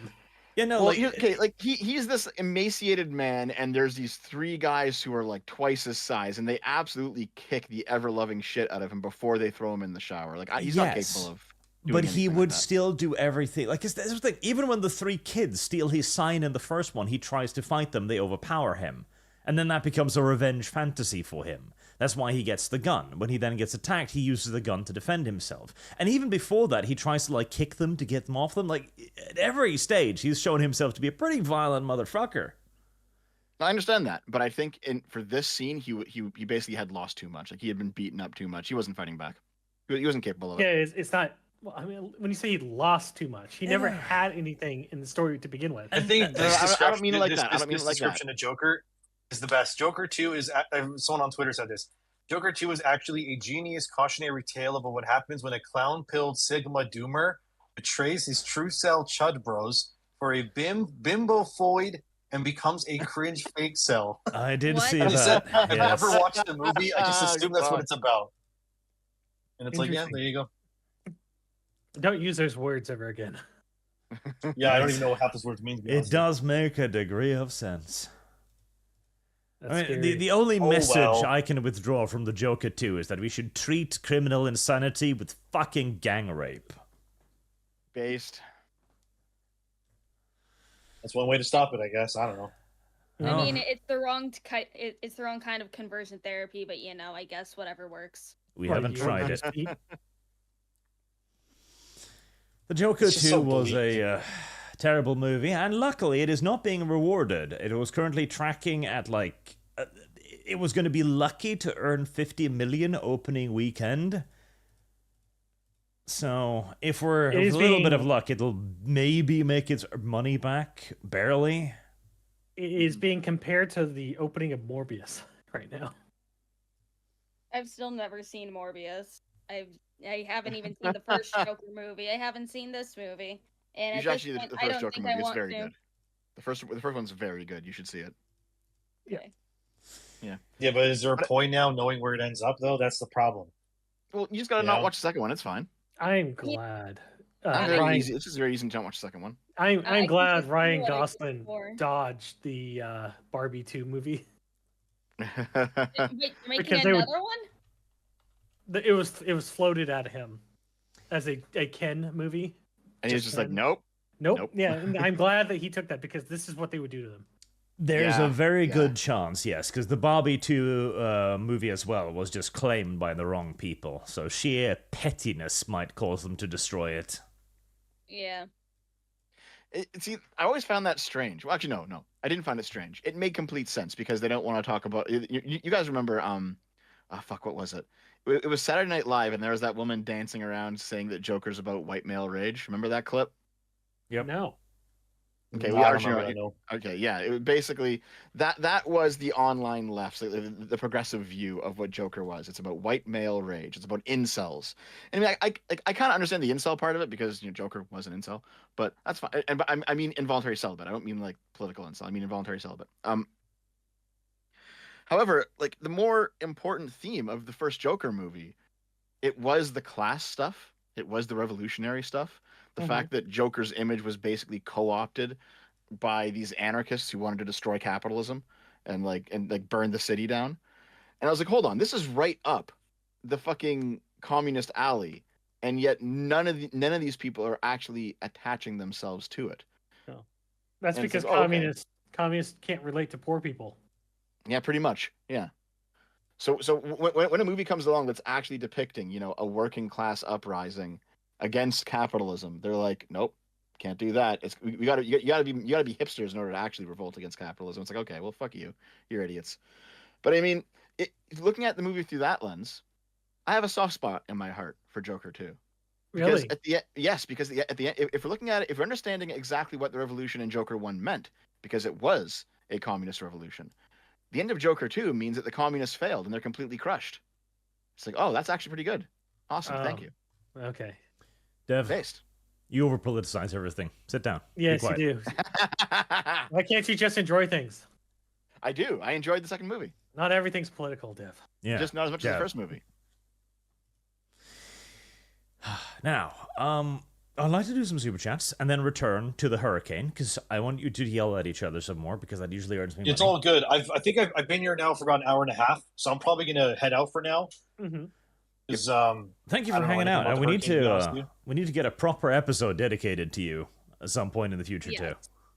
All your failings. Yeah, it's all good. Your cringy all my failings, videos. just go to my channel and then hit oldest, Oh and god. pretty much the first 20 probably are pretty bad, but it's okay.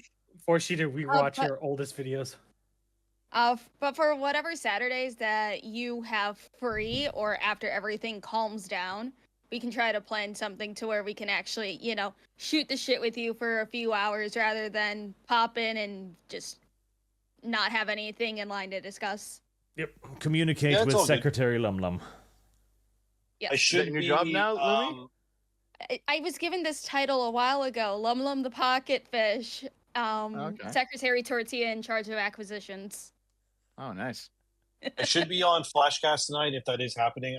I think Tom from Midnight's Edge is hosting it because Flash is in LA, so I don't know. We'll see what happens. I really don't know. So that's in 5 hours, 6 hours, something like that. Yeah. So we'll see what the hell He runs happens. late. Yeah, to be honest with you, I don't really know what's going on right now, so we'll see what happens. If I'm on there, I'm on there. If it doesn't happen, it doesn't happen. It's fine. But just letting you know. Besides that, I'm gonna go play Yakuza. I gotta do some other stuff too. So yeah, that's what I'm gonna do. Cool. So thanks All for right. having me, guys. Have a good one. Have a good night. Yeah, have a See good you, night. man. Have a good day. Have everything else. See you, Chad. Bye bye. So, Dev, I knew you'd defend the Joker too, because you're a communist. Hold on. I literally just laid out why I defend it because it's anti-communist. Yeah, No, don't worry it's about because that. it's political. Yeah. Well, you no. framed it as political. Yeah, you made it Yeah, that's political, fine. fucking commie. Yeah. That's okay. Listen, everything's political. No, it's not.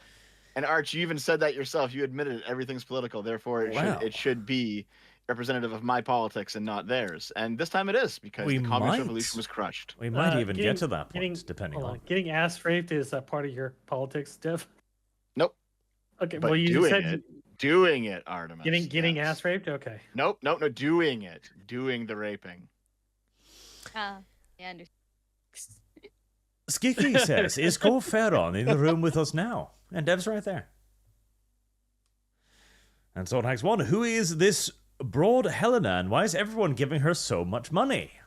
Who knows? She blows. It sucks. Bloodthirsty, hey Arch, have you seen Black Powder Red Earth yet? Nope. Sounds like an Indian movie. Probably. Let's see. Yeah, definitely looks Indian. Definitely.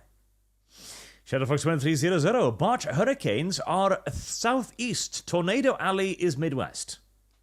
Yes. I don't know the difference. They can spark both, by the way. Well, hurricane can spark tornadoes in the Midwest. There you go. Car Forever. Greenland, full of ice. Iceland, no ice. Finland, all feet. Norway being great. Vikings was the biggest draws. Lumi, do you love Finland? What about Finland? Do you like Finland? I don't know anything about Finland. It's full of feet, is what they were saying. Oh, shut the fuck up. Okay. Kido has been a member for 5 months. The money went up someone's nose, I bet. Well. He's not in the White House anymore, Chad. Marked ashamed. Marina Liver. Marked ashamed. No, you just be marked ashamed. Hail Belzebart, Dev, son of Typhon, Lumilith, Artemis most foul, and money for Solius Infernum. Oh god, it scrolled all the way to the bottom. Why does it do this to me? Local bird brain. The Dev is immunized against all dangers. One may call him a scoundrel, parasite, swindler, profiteer, but call him disingenuous and you'll be astonished at how he recoils. I have been found out. That is actually a weakness of Dev's current plan. Yeah, he gets one guide all the time. Rolane Ramirez, Dev getting Trump stomped, funny. And Dalben, the bureaucracy expands to support bureaucracy. It does. Mr. Luckless, DI is a bad joke, so here's a good one. Have you heard of the thought-activated air freshener? If you really think about it, it makes sense. You get it? And yourself. Hexy, Trump used FEMA funds to build the wall is an inauthentic statement, so we have a live stream example of Dev acting in bad faith as just cause of Trump derangement syndrome. No, that's not true because as soon as we looked it up and I was like, oh, it's actually about another part of the immigration policy, I walked it back. Did If I you? was bad faith, I wouldn't. We do didn't that. get to that. Oh, yet. you I should, did. we'll do it now, just in case. We didn't get. Yes. We didn't get to the Dev yet. No, surrender. it turns out that Trump did not actually use FEMA funds to build the wall. It turns out that Trump used FEMA funds for the immigration stuff that we looked up. Yeah, that's still bad, by the way. Still bad. You can still blame Trump for doing that because it's bad. There you go, chat. He drew it back, but Trump is still bad. There you go. Yeah, because there's a reason for it, Artemis. I don't worry. I'm just saying.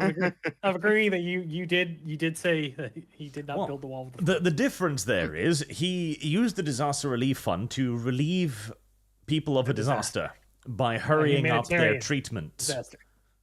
Presumably to try and get them sent back, I'd guess. Temporary Well, no. housing because at the border, water, listen, food that they need. the original point of the disaster relief fund was for environmental disasters, not for shit like this.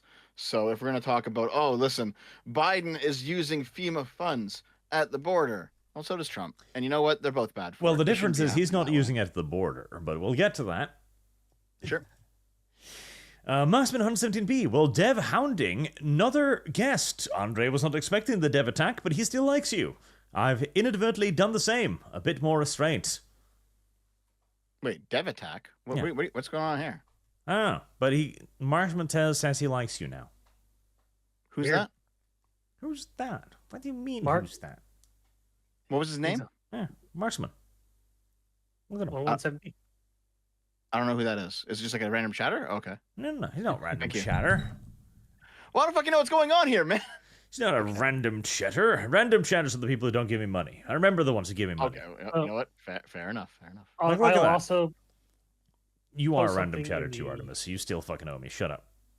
I don't owe you a thing, Arch. I've given you things. No, sorry. Listen, when I was listening to that super chat, it sounded like, and I probably just heard it wrong. It sounded like the guy that we had on last week. Oh yeah, Andre. Ended up not liking me or something. Oh no, I don't think so.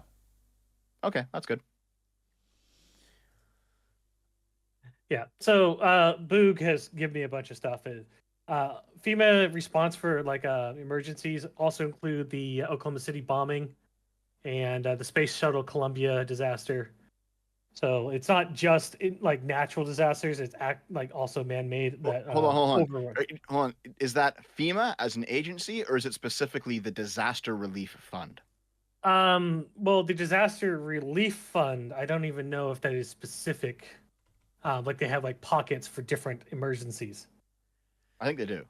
The agency's primary purpose is to coordinate the response to a disaster that has occurred in the United States and has overwhelmed the resources of local and state authorities. So, by disaster, we mean anything going so bad that local authorities can't deal with it. Correct. Okay. That is the only thing that FEMA is allotted as its job. There's no distinction between natural disasters or otherwise. Okay, so are you saying it was good for Trump to use that money in that way? Because he's literally addressing and then resolved a emergency, yes. But using the money to facilitate an emergency and make it worse is wrong. Wait, how's it making it worse? No. What Trump did was address and fix a problem, whereas the current utilization of the FEMA funds are not. Yeah, how so? Well, Arch is going to get to that in a second. Okay. As Car Forever says, Arch got a lum dunk tank. It is full of foot sweat. That was important we got out of there. Why? Jesus. He brings out his socks into her fish tank. The Wolf Marshal. Here's 10 for Iconoclast, and Dev is a commie. Bad Dev. So, Iconoclast is actually a really good game, but Arch's not going to like it. Oh, that's I not think what he's we're... talking about the... Yeah, he's not talking about that. Yeah, that's not what we're... Yeah, what? We're funding at the moment. Oh, okay. Well, what are you Trader. funding? Yeah, Rogue Trader Okay. playthrough. Okay, no. Yeah, there is literally a game called Iconoclast. It's an indie game. It's actually really good. But it's a Metroidvania, though, and I don't think you like Metroidvanias. No. I don't like Zukosis either. Wink. You know, Dad, you should play Zukosis. What is it again? Apparently, from what Let's I see. heard, the reason why Zukosis kind of sucks ass is because the scriptwriter of the game kind of died in the middle of development. Oh. So they made him the main bad guy. They hated his ass. Oh, it's a body cam horror simulation game. You're a zookeeper. Identify infected mutant animals and make a vaccine and cure them. Yeah, quotation They marks have- on the horror. They have released 6 patches since the game released. Oh, see, Is it Arch, any it's better good? now. No. Buckingham Better told now, me I Arch. would get benefits from streaming this game. Buckingham has lied to Arch. Buckingham is I now did, I owes helped you. Arch. I don't know It's if like, you would- okay, the game concept looks so fucking cool. Like, when it first released, I was like, okay, this looks cool. I want to play it. And It does then look I was watching Arch play it while I was at work because, you know, I do my job very well, as you can tell. And it does not look like the trailers at all. You don't even see the animals transform. They only chase after you in their enclosures, right? Arch. Okay. Pretty much. Yeah. Buckingham a has very promised me it would shitty benefit me. Buckingham has lied. I did not promise that it would benefit you. You missed out on a payday and you denied him that payday. Good. And this is why he should play Faith, the Unholy Trinity, because it's actually a good game. You know what? As soon as you make a Feet Finder account, Lumi, No. Okay, I guess we can't Buckymas do was that. even. Like, I can scroll up and find Buckymas going like, "I'll compensate you. It was a terrible video I will. game." I will throw out $500. How about that? I don't know about that, Bucky. I haven't seen any. Oh, see, he didn't take it, chat, so he doesn't want my money, so can't do it. I tried. You Right should there. give it to Astral's Little Heretic Fund. I don't know who that is. Oh, haven't you seen Sheepy yet? Oh, I think you'd like Sheepy.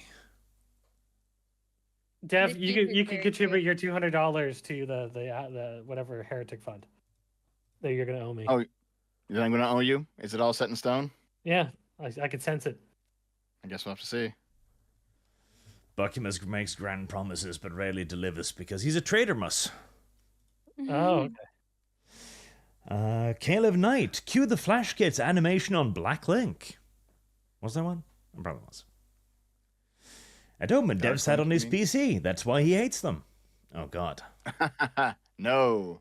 He did. I break have a lot of very things good by sitting on PC. it. I have a very good PC, in fact. It's just that a lot of the big name PC games coming out right now are kind of shitty.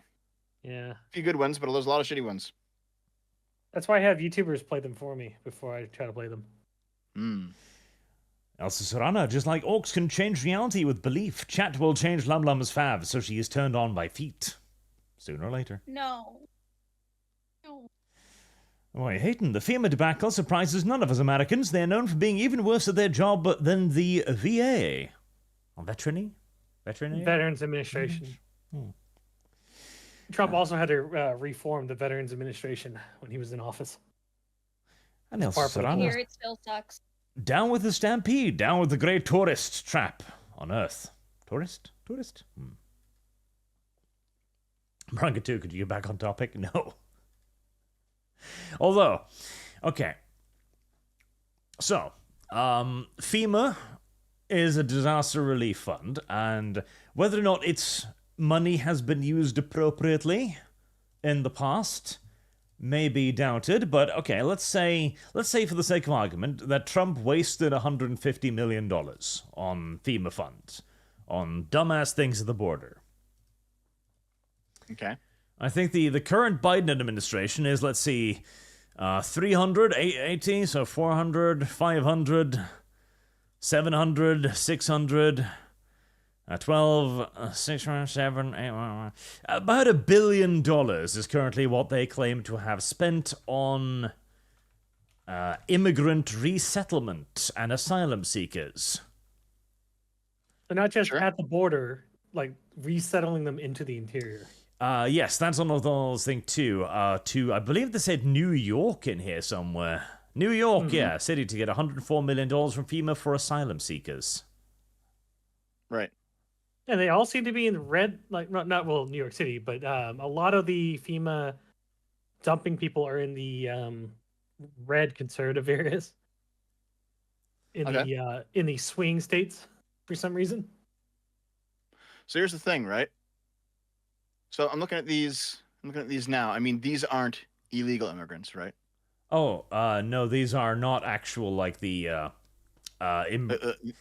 Yeah, these are not Boogs border hoppers, basically. well, some of them are, because like the New York City one, asylum seekers, as in not processed.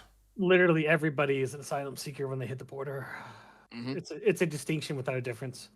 Sure, but nonetheless, I mean, if you have an asylum claim and you're waiting for that claim to be seen, I mean, yeah, you stick around. I don't have any problem with that personally. Seems fine. Sticking around at the border, right? Sure, maybe. I don't know. Because that's what a lot of this money is for, is that they move them Let's see. into the interior.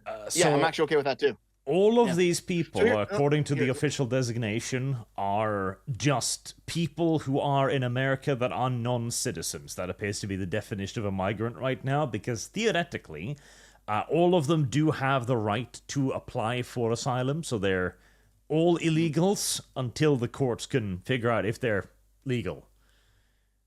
Or their status is all unknown until the courts figure out if they're illegal or legal, which seems to be what's actually happening. Yeah, so when you look at places like the UK or France or Germany, where they've taken in a bunch of migrants as well, and they haven't done any sort of resettling, they tend to ghettoize, and they tend to cause actually tons of problems in the locations that that they pool up in, because they create these ethnic enclaves that Sargon talks about, and he's right to talk about them because they are a problem, right? So actually sending immigrants into the American interior and saying, hold on, if you're going to be an asylum here, then you should go and live in some small town in the middle of nowhere. You can't all just make an ethnic enclave and then kind of run things the way that you want. No, go live in the small town. I agree with that, but that's not what they're doing. Are the immigrants a disaster? I don't know. Are they? I mean, hold on. We just had this conversation earlier. Yes. Where Artemis, you said actually with Trump, it's completely fine. It's not actually just for disasters. Okay, it's not just for disasters, and this is completely fine. Well, in that case, it was the humanitarian disaster at the border. Remember the whole they're putting the kids in cages thing? It was to alleviate that situation. Whereas resettling them into the internals of America, that doesn't seem like disaster relief. I mean, if it's part of getting them into the States and ensuring that they don't ghettoize in one location, yeah, that's fine. Yeah, but they shouldn't be getting into the States because they're not being settled. Again, these are not people who have been accepted into the U.S. yet. They're migrants whose status have yet to be determined.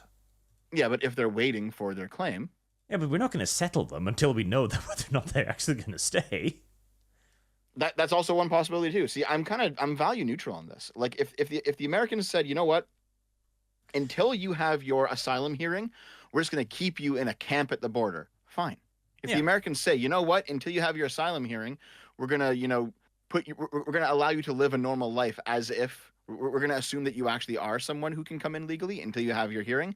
And then if it turns out that you fail that hearing, we're going to kick you out. That's fine too.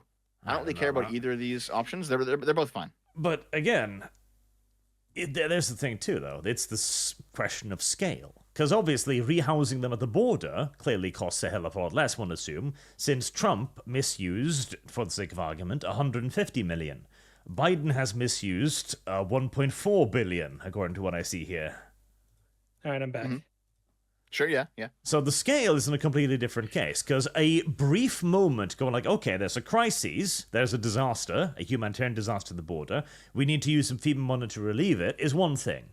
Using $1.4 billion over the course of, I think this was, I wish there were dates on these, I think I saw 2 or 3 years, is less a disaster and more of a misuse of funds. And not only that, I did link in the stuff where FEMA has created an entirely new part of its organization to resettle people into the United States. Mm-hmm. The mobile app thing he was talking about. Well, that's the CPB-1. I use that when I come into the United States when traveling abroad. That was specifically designed for using it for like fruit and stuff, to declare stuff at the border. The migrants are using it to state that they're illegal or whatever, and they're trying to claim asylum. So it's making it infinitely easier for them to just make up a claim, and then now they're not illegal, they're asylum seekers, which is insane. All right, sure. Because the wider problem, if it is as you are describing, that's obviously bad.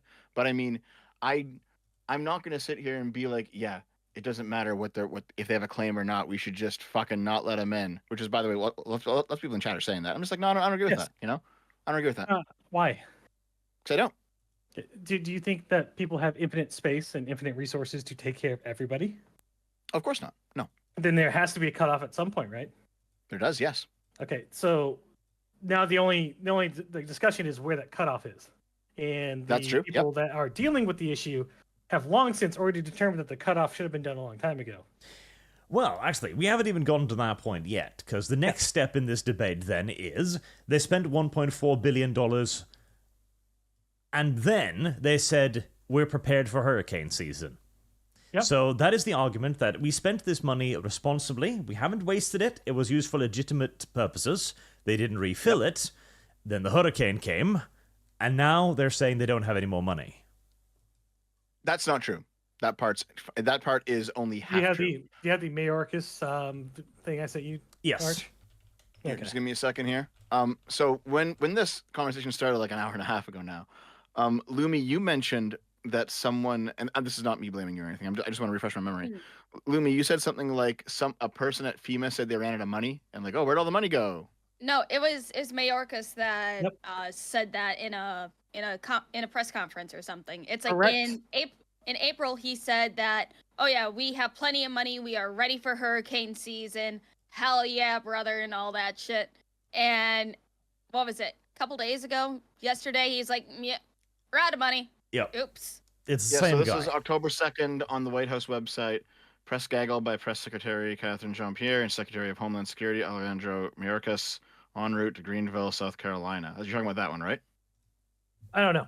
That's Well, I've got it here. Really I'll put it in. it. Hold on. I'll put it in the links chat. Here's the actual press conference. Arch. This is the transcript of the press conference from the White House website. So let's see what they say here. Let me just scroll through it a minute. Here, just give me a moment.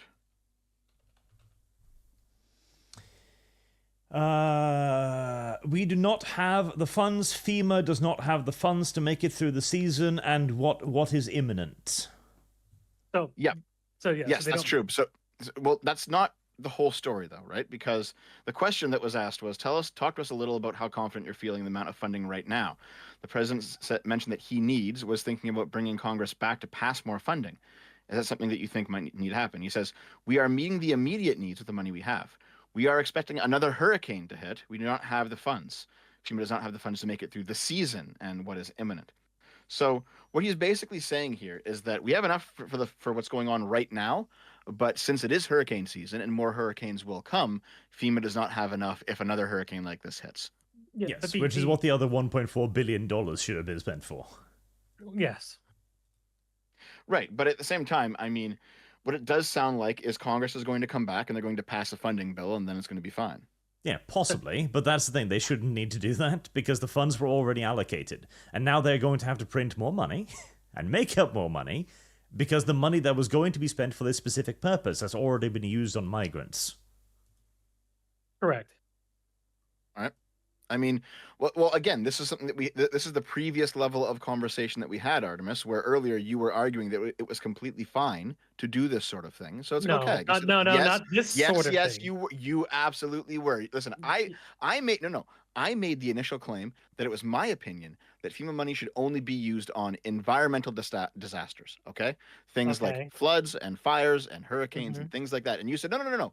It was fine for Trump to spend money on the border on this other type of humanitarian crisis. So I don't even agree with that. But since that is now the standard, oh yeah, it's completely fine for Biden to start blowing billions of dollars in this stuff. Absolutely. Dave, you're missing out on the detail of why I'm saying that. Okay, what's the detail? We've already had a discussion, right? Mm-hmm. One was to immediately resolve a emergency at the border in resolving that emergency. The other money that is being spent since 2023 has been spent to facilitate the emergency and expand it. How so? How is it facilitating the emergency and expanding it? Well, the difference is the money that Trump spent was specifically to establish courts to determine the immigration status of the immigrants at the border, so to hurry up the process. Whereas the money that has been spent here has been spent on relocation. So no money has been allocated to solve the disaster, just to spread it out over a large portion of the United States. Well, yes. This is now because of the rejection of the border bill from back at the start of the year, because that contained that stuff. Yes, it absolutely is. Artemis, you're wrong on this one. Everyone says, oh, that just let in like 5,000 migrants a day. No, that's complete bullshit, completely wrong. That floated around on Twitter. It was a complete fucking lie. Absolutely not. That Shelter bill, and Services program has existed since 2023. That bill was everything that the border needed, and the Republicans vetoed it, even though it was authored by a Republican, because it would look good for Trump in the election. And it does look good for Trump in the election. It was simple politicking. Okay, but let's assume that's true. Let's assume that is correct. What would the border need? More judges to speed up the process of actually getting their status determined, or housing across the entirety of the United States to the sum of $1.4 billion? More judges, for sure. But here's the thing, Arch, is that the bill that had more judges in it, that was the bill that was vetoed by the Republicans. Exactly. I agree. Let's say that that's true. But then why spend $1.4 billion on resettling instead of judges? Because the president can't just unilaterally declare this is what the judges can. That was what Trump did. That was what Trump did. That was the FEMA funds. Okay, hold on. You gotta show me that. You got to show me what you're talking about here. Okay. But it's. I mean, it. hold on. This happened with the wall as well, right? Like Biden said for a long time, "I will not continue to build Trump's wall. I refuse to build Trump's wall." And it turned out his administration was forced legally to keep building Trump's wall because there had been a budget that was passed that was extending into Biden's term, and the money was already earmarked, and it legally had to be used for that purpose. So even though Biden said, "I don't want to build the wall," he had to keep building the wall. Right, so it's not like the president just can't unilaterally declare, "Yeah, I'm just going to take money and do it for this." Yeah, there is some process in there. Yeah, but the organization that the Congress gives in money to FEMA isn't specifically earmarked as in like very detailed. FEMA has the leeway and discretion in where to put that money, and they decided to put it in there. We can just find the article. Dev, you linked it in here. Which channel did you link it in? Well, just out of curiosity, Artemis, are you saying that Biden's FEMA specifically could have used that 1.2 whatever billion dollars to hire more judges and get those border courts running versus what they're currently doing? Well, I can even tell you. So, in that the CRS-reports.congress.gov says authority and background. The Department of Homeland Security Appropriations Act of 2023 directed CBP to transfer $800 million of its fiscal year 2023 appropriation to FEMA for the resettlement program of migrants. Can you post that? I refound the article you posted, Dev, the one that says that to fund temporary locations for court hearings for asylum seekers along the southern border, ICE would gain $155 million, all from FEMA's disaster relief fund. So that was the one we're talking about. So that is Trump saying, yep, we're going to use this for judges and their locations to speed up the process of actually determining if they're legal immigrants or not. Yeah, and I posted the thing where FEMA literally took $800 million from the Border Patrol and used it for the resettlement program. Let's see. Let's read it. Shelters and Services Program. Secretary appropriates Act to transfer $800 million of its fiscal year 2023 appropriation to FEMA from the SSP, which is what? SSP? The shelter program for... Okay. Small sheltering and related activities provided by non-federal entities, including facility improvement and construction in support of relieving overcrowding in short-term holding facilities of U.S. Customs and Border Protection. FEMA may use a portion of the $800 million, specifically up to $785 a portion, to implement the FESFH in FEA words. And when it goes by organizations. Okay, so that appears to be the movement of at least 800 or specifically $785 million to relocation programs. Correct. And that was last year before this border bill that Dev is talking about. Hold on a second, I'm looking something else up. So just to be clear, the border bill has nothing to do with what they've been doing with the money. They've just been moving money around constantly since the issue's been coming worse and worse.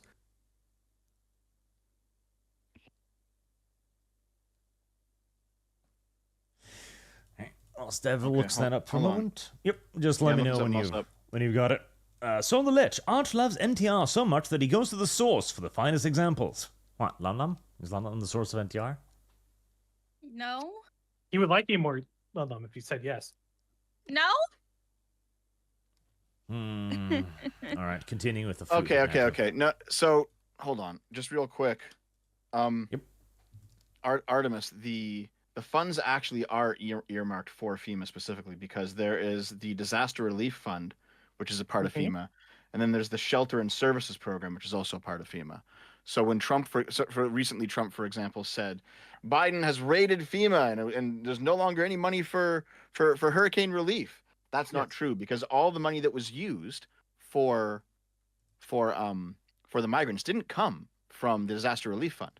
It came from the Shelter and Services Program. No. So look at what the Shelter and Services Program thing that gave Arch. It moved money from the Border Patrol to the Shelter and Services Program, meaning that even though it is stated to be going there, they can easily shift that money from one to the other. That does appear to be the case. FEMA may use a portion of the $800 million, $785 million. So most of 90%, 99%. Yep, a portion. So anything under the Homeland Security can be shuffled around, which is what I'm used to because that's how I get paid. Is that they like to shuffle money through contracts and statements. So, I mean, this is still saying though that it's taking it from the border to the Shelter and Services Program. Correct. But it's not saying that it's taking it from the Disaster Relief Fund, which is used for stuff like hurricanes, and putting it into the Shelter and Services Program. Yeah. Do you understand the statement of you can move money around, right?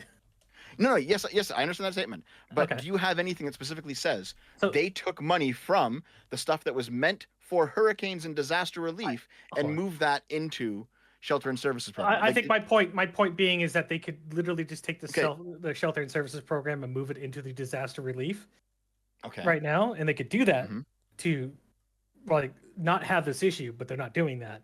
On top of that, somehow they went from having money in April to having no money left. Well, yes, today. because it was used for the Shelter and Services Program. Now, No, here's the thing. No, the disaster relief one is what I'm referring to. They said that they had it for the hurricanes and everything in April. Now Did they're they? saying they don't. Can you send me that? That was. Okay, No, I want Artemis. This is. Well, I sent it to Arch. Okay, hold on. We've all been a bit slippery here, and not purposely, because you have also jumped between FEMA and the Disaster Relief Fund several times in this conversation. Yeah, FEMA controls it. Oh God, no, Artemis. It doesn't matter if FEMA controls it, because the money is still earmarked. And even if there's an opportunity to move money around from fund to fund, fair enough. I want to see specifically them saying they had money in the Disaster Relief Fund, not in FEMA, but in the Disaster Relief Fund, and then that specific money vanished. And then I want to see the trail of that money going somewhere that you think it shouldn't have gone. So I'm going to go ahead and state this, right? So I want you to understand, Mayorkas stated in a press conference, now you can say he lied, that'd be a fair thing that you could claim, but he stated that he had enough funds for hurricane response for the rest of the year. He said that they were ready and they had all the resources they needed. Okay. Here comes the actual where is disaster. that? I'd like to go read it. Where is that? It's in a press conference he did. Yeah, that was the one you linked us, that they were out of money. That was the one where he said that he didn't have any more money. That was the one they were out of money. The April that was one. the second one. I'm talking about the first one. Yeah. Yeah, it's in the here, I'll go find it, Art. Where he goes from. Because tremendously pair. Let's see. Yep, I mean, there's countless sources saying he said that. Digging up the exact article in which he said it might take a moment, but I mean, there seems to be no doubt that he did say it. So he did say that he had enough funding back in April. Correct, and there hasn't been any large hurricanes or anything. There we go. Since Helena, basically. Or this is the one where he says FEMA is tremendously prepared. Correct. Okay. So you say he lied. Let's take a look. But I'm going off of what he said. You kind of need proof of that. Wait, hold on. This is a series of videos. Yeah, that was only the first one. He says tremendously prepared right at the beginning. Yeah. FEMA's readiness in video from September 2024. Let's take a look. Okay. Let's see.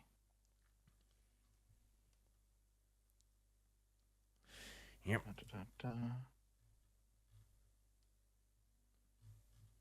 Yeah. Mayorkas claimed that FEMA is tremendously prepared, comes back to haunt him amid Helene aftermath. And in the same video, he also talks about how they're prepared for ever greater disasters. So the fact that it was a big one shouldn't be an excuse either. Yeah. So here we go. Yeah. So let's see here. So he said back in April or whatever it was. No, July. It turns out July 2024 that they are tremendously prepared. And then he warned this week that FEMA was running out of funds as hurricane season continues to slam the southern eastern United States. Okay. So the options here are he lied. That's a possibility. Yep. Or that the money was, he had the money, and then the money was taken out of his fund and then relocated elsewhere. He'd also be lying about running out of funds. There's also that option. Yeah. So which do you think it is? No, I would say that I guess the fourth option is that it turns out that the hurricane was way worse than he thought, and he's like, oh shit, we don't have enough. Well, the thing is, we know 1.4 billion has been used to resettle migrants. So there was money. Yeah, but that wasn't part of his funding for this project back in July of this year. But this can be moved, as we have seen. Yes. Okay, so I mean, so is the claim then that you think that there's still money in the, what is it called? In Well, the the shelter claim and is that services program that $1.4 million have been used poorly. Okay, hold on though. Do you think that there's still money in the shelter and services program that basically the government should say, you know what, we should take that, whatever's left of it, and put it into disaster relief right now? Yes, do that because immediately. the continuing resolution for the next 3 months does fund at the same levels of fiscal year 2024. So that fund has been reallocated money, and that they could use it right now. Sorry, what? Are you saying that there is enough money in the shelter and services program to actually fund this right now? Correct. Because the Congress passed a continuing resolution, which means that it keeps funding at the same levels as 2024 for the next 3 months. Meaning that the money that they were dumping into the shelter and services program would be dumped in there again for the portion of the 3 months. Right. And there's no restriction on that bill from Congress that says it must be used for the shelter and services program and nothing else? Correct, because DHS has the authority under the Homeland Security Act to shift money as it needs. Right. There appears to be $650 million in the fiscal year 2024 funding budget. Now, what of that has been used is, we don't know. Yeah. That has presumably been awarded around $240 million, $275 million. So here's the thing, right? If it turns out that FEMA is out of money, and if it turns out that Congress can't get together and pass more funding for FEMA, and they basically just need something right now, and it's also possible to simply shift money around the way that you claim, I have no problem with them taking money out of shelter and services to put into the disaster relief fund right now, because obviously they need it, right? It is a disaster happening right now. There's no problem with that. I don't have any objection to that. Yeah, but my issue is that they're not doing anything. Well, it might not have had enough time to do it, to be fair. But again, I think the core issue here is they spend $1.4 billion on a political thing. Like the reshelterment of migrants not on the borders, but internally, where they will be able to integrate into the community, and also be eligible for voting, quite probably. Instead of keeping them in camps at the border, all of this would be complicated. Sure, I understand that. But the issue, I think tying these two issues together in this way is just kind of making the conversation a clusterfuck. Because if you were somebody, don't think so. No, hear me out.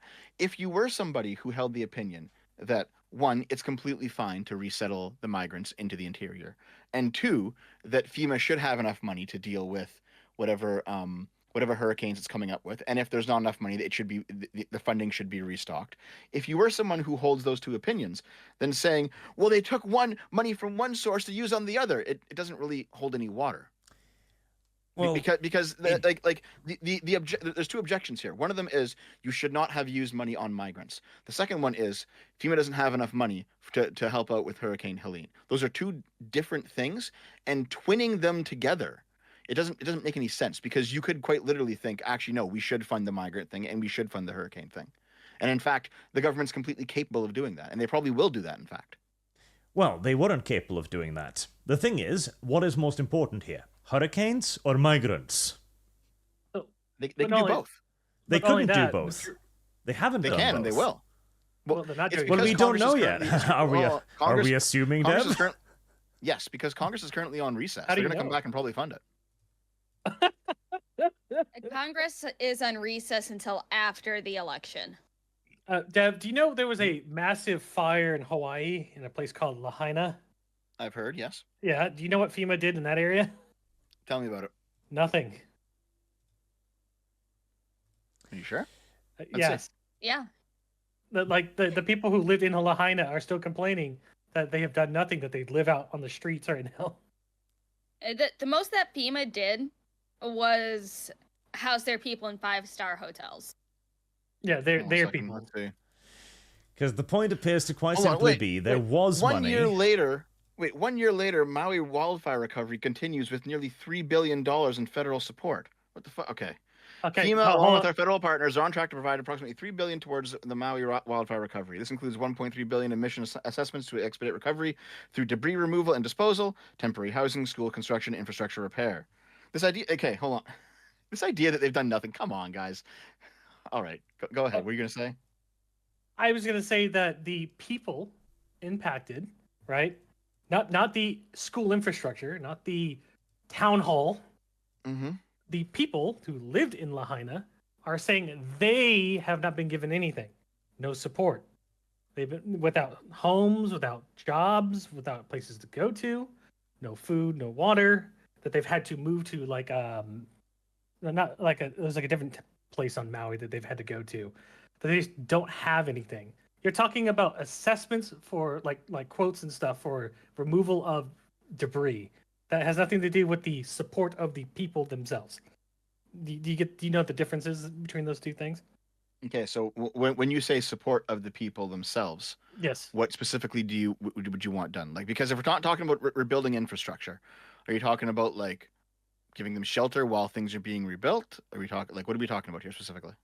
Shelter, maybe like when they clear the shit off the streets that they should be paying to have them renovate their housing, to get it fixed, to build it up. Not because I think your focus is that they gave $3 billion to restore the city itself and the running of the infrastructure. $295 million has been used for housing so far. Okay, so far. Under the direct lease program, FEMA leases residential properties directly from property owners for use by the survivors. The agency has been paying rent to property owners, and the units have been given to survivors for 18 months. Okay, so that's how much? 18 months. No, how much money? You said 290 million? 295 million, yes. Okay. I need to actually figure out how many people have been impacted because not everybody, a lot of people on the ground are saying that they were abandoned for like the first 3 months. Let's see. I mean, this is what, a year on? Correct. This is a year on. Yeah. I think this is a listing of how much they've spent so far. Correct. And increasing in spending later on is not going to impact anything when the people didn't have anything for like Let's see. months. More than 1.5 million meals have been served under the FEMA funded meal program at the Mhm. emergency hotel sites. Okay. 244.7 million have been given to homeowners and renters to help them rebuild their housing. Okay. Listen, this conversation started when you said that they did nothing. They did nothing for Hawaii. Nothing. Correct. That's false. That is false. Okay. Goddamn. So, Dev, time frames. Mhm.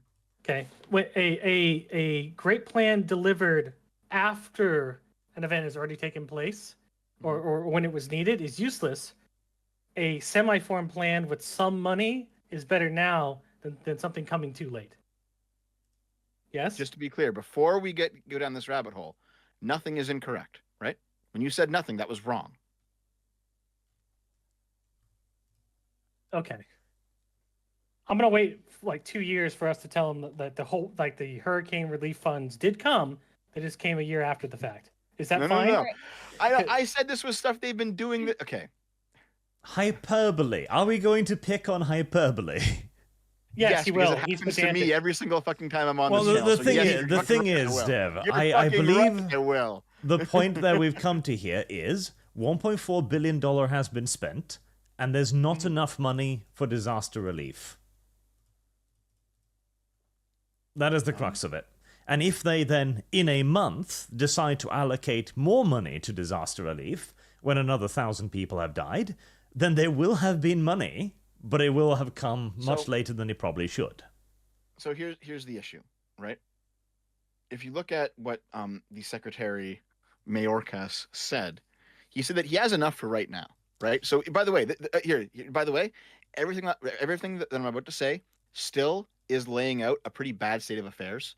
I don't think this is good, but let's lay it out accurately, okay?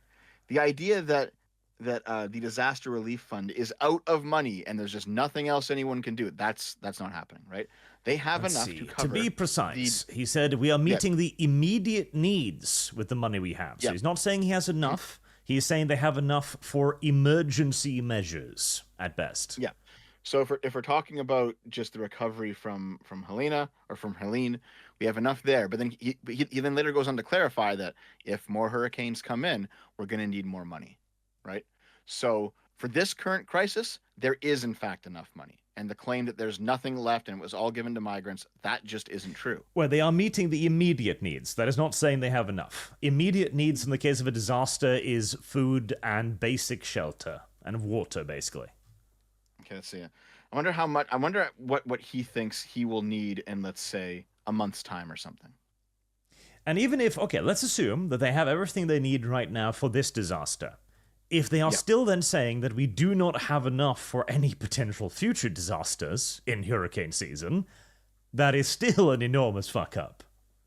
Oh, absolutely. Like basically, this is one of those times where the president should, I forget exactly what part of the Constitution it is, but he should call back Congress for an emergency session and say, listen, you need to fucking top this fund up right now. Like, you need to do this shit. Yes, and that is the emergency solution to the problem. But the problem is the poor allocation of funds to begin with. $1.4 billion should not have been spent on relocating migrants deeper into the Americas. Yeah. But okay. But I mean, if you, I don't really like. Here's the thing: if you are somebody who actually agrees with that policy, then the correct answer is to say, actually, we should have used that money, that 1.4 billion, on relocating migrants, and we also should have had more money in the disaster relief fund. So we should simply have spent more money. Yes. I don't know about Absolutely. that. I don't know about that. And yes, no, somebody who agrees with spending $1.4 billion on resettling more migrants into America would think that is good. But I am positing that it was not good. I am positing that it was fucking retarded, and it is now going to lead to a lot of Americans not receiving the aid they require. Also, I linked an article from USA Today. Half of the Maori residents say their financial situation has worsened since the fire. 2/3 of survivors say they're struggling with groceries, and half said they are very seriously or somewhat thinking about leaving the area because they're not actually being provided the things they need. And that was a year ago. They're not, like, the FEMA's not actually helping these people as much as you think they are. They're spending money, sure. Yeah, but fair enough. They're giving it to the infrastructure, not the people, and that's the issue I'm having. Okay. Like, they're spending a shit ton of money in, what was it, North Carolina, Asheville, I think, dumping a shit ton of money into the hotels for FEMA, federal agents there, and they bought out the entire hotels. The people that were getting rescued can't even stay at those hotels anymore because they've been entirely booked. Sure. Well, listen. No, I'm not going to disagree with you on any of this. Actually. So I'm not just disagreeing with you on any of this. It's just that, like, hold on.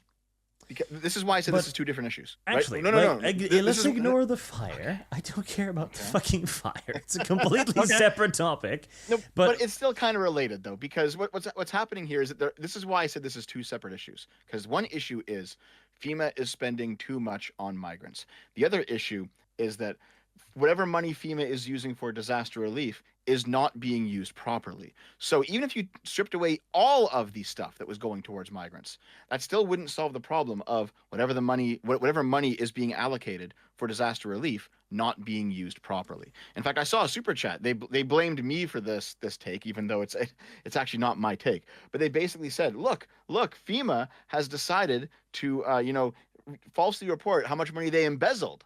It's like, oh, well, if you actually believe that, then this entire conversation kind of falls apart, because it doesn't matter how much money you give to the disaster relief and not give to the migrants. It's all being embezzled anyway, right?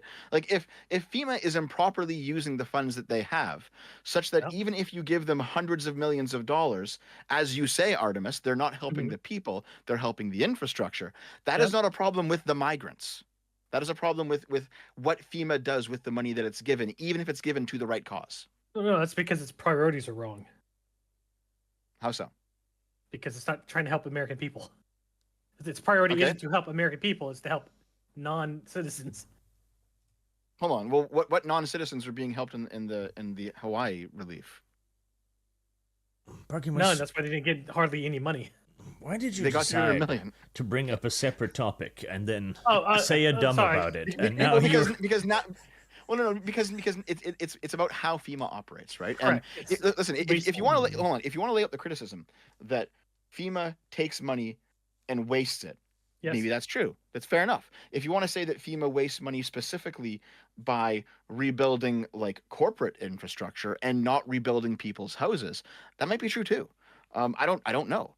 But if you want to, but like if you have that criticism, then saying it's the migrants' fault doesn't really, those things don't fit together. All right. It just I don't doesn't. understand why it has to be quote migrants' fault. It could be the administration's fault for prioritizing migrants. Well, let me put it this way: if Biden's basically said, you know what, we're not doing any migrant shit. They can just stay in the border and fucking rot for all I care. We're gonna take every single dollar that was in the shelter and services program and hand it over instead to the disaster relief program. Yep. If FEMA is basically as incompetent and unfocused as you say, that wouldn't help things that much. Okay. So even if, let's just say 90% didn't get to where it was supposed to go, 10% of 1.8 billion is still 180 million. Yeah. Okay, so that's more money than they're being given currently. Hold on. Are you serious? What the disaster relief from Helen? Yeah. That's a net additive on there, Dev. Let me just see. Hold on. So if you take the 1.8 billion, even 90% loses out, that 10% still gets there. That's an additional 180 million dollars of relief. Okay. Yes, I know that. Okay. Then it does make a difference. Of course it makes a difference. But like, this is why I said this is different conversations, because I guarantee you would be screaming bloody murder about the government waste if you got 10% of your total productive capacity of that 1 point whatever billion dollars. Mm-hmm. And by the way, you'd be rightfully screaming, because that would be ridiculous. Okay. I'm still trying to figure out what the issue here is. The issue is that turning it around and blaming it on migrants doesn't solve the core problem that you've already identified here of FEMA basically being incompetent with its funding.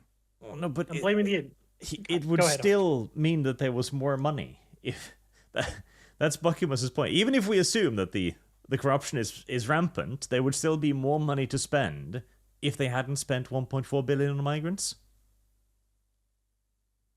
Yes, but it doesn't solve the core problem, is what I'm getting at. Yeah, but we don't care about the core problem yet. That's a completely Why different not? discussion. That should be the main thing we care about. No, because people are suffering right now. Yeah, I'll worry about the problem of corruption after we've allocated the $1.4 million or billion dollars correctly. Because you could also go for the corruption here. Okay, you said those who agree with this policy will say that we should spend that money. Actually, there was a clip of Karine Jean-Pierre, the Secretary of White House, saying that it was categorically false that FEMA used taxpayer dollars to resettle migrants. Or illegal aliens, as they say here. Mm-hmm. But of course, we now know that is actually incorrect. So even the people who would approve of this, and did approve of this financially, are now walking it back. Because they too know that this is a bad use of money. Hold on, this is factually accurate, though, because as you said, it says resettle illegal aliens. They're not illegal aliens. They are. Up until they've actually been determined to be legal aliens, they are illegal aliens. No, if you have an asylum claim in process, you're not yet an illegal alien. Yeah, but the issue is that it's a potato and a potato. The administration has deformed the definition of illegal in legal. Mm-hmm. I don't even care about deforming the definition. If you're in the United States and you're not a United States citizen, you're an illegal alien up until the point you become a United States citizen. It's a very simple definition. Correct. I mean, I get it, and if the law said that, I'd agree with you, but it doesn't currently say that. But also, the administration is also not re-upping the Haitian migrants' legal status anyway. That they've already put that out. They said they're not re-upping it. They're not continuing the legal status of them. I gotta go find that, I guess. But that's a different topic. Keep going. Yeah, I haven't heard this at all. I don't know what's going on here. And the whole FEMA thing is then also escalating yet further with things like this. Now, we can tell that this is immediately false because it has red flashing lights on it. God damn it. Why do you always go with a Twitter headline, Artemis? Okay. What? Hold on. Yeah. I want to point out that I found the debunking information for this. Hold on, Artemis. Listen, we've already determined that we can in fact use hyperbole. So. Oh, okay. Well, but I don't care about that part. I don't care about the hyperbole part. Okay, let's see. The only thing I say, police. I want to actually find a source outside of this one retarded Twitter account. The source is another Twitter account. Then fuck it. Well, then fuck it. That's correct. It's debunked. Yeah, I found the debunking information. There's nothing. This is the source. Yes. That's why it's the only thing being shown. But the point if that's is, the source, then this is what's currently happening right now. The situation is bad. People are angry. Money has been spent poorly. This will then escalate. Because right now, the right is absolutely screaming bloody murder over this, and for good reason as well. But this is also what happens when a disaster is not dealt with promptly or effectively. It grows larger. And it also begins to spread rumors of things like, for example, the thing with Elon Musk, for example, where they were shutting down the airspace over the disaster area, refusing aid to arrive. Now, this is true. They are shutting down the airspace, as Secretary Buttigieg, as Dave calls him here. Buttigieg, yep. Yep, they're only shutting down the airspace, and the FAA doesn't block legitimate rescue and recovery flights. So, he's wrong. They are shutting down the airspace. The airspace is shut, but not for legitimate rescue and recovery flights. Who determines what is legitimate? FEMA and the official transportation authorities. Mm-hmm. This means that Elon's supply helicopters could not get to the areas. This was later resolved when he needed to call Buttigieg. He needed to call up the fucking Secretary of Transportation because he's a billionaire, the richest man on earth, and get permission to help people. Whereas the other people who are trying to help are being withheld from doing so, and their aid is either being confiscated or not allowed to reach the disaster areas. Now, here's the thing. I'll play devil's advocate here, chat, and I know I'll piss off some of you by saying this. This is correct. Advocate. They should be doing this. Because if a dude shows up with a truckload of water and said, this is for disaster relief, FEMA has no fucking idea what is inside of that truck. They have to stop it. They can't actually let it past. But in a disaster where FEMA isn't providing the relief and it then becomes up to normal people to do so, that's when you have the problem. Because there should not be the necessity for Elon fucking Musk to fly in internet connections. Yeah. Even my company has sent down relief resources to go help out. Did you see that NASCAR also sent a bunch of trucks filled with stuff? Walmart? As well? Yeah, I Walmart saw as that. well? They sent Yeah. Prime Energy drinks down there. Oh, Oh, no, God. that was Jake Paul. That was the separate one that no one fucking wanted anyway. But yeah, Walmart, NASCAR. So for Mr. Beast to jump in and do some stuff. I mean, don't get me wrong. If I'm about to thirst to death, I'll drink a Prime. I'm just saying it won't be my first choice. So here is my biggest issue with all this is that FEMA is I think they sent like 4 people to this disaster relief zone area, and they've already stated that they're too tied up at the border to send more people. I think I sent that link somewhere, Arch. You might have to go find it. Oh, and as chat says there, why does FEMA need to know what's in the truck? I mean, come on. Oh, yeah, they need to know what's in the truck because it doesn't need to be water. It could actually be contaminated or straight up poisonous, or it could be malicious actors. It's like, okay, here's the thing.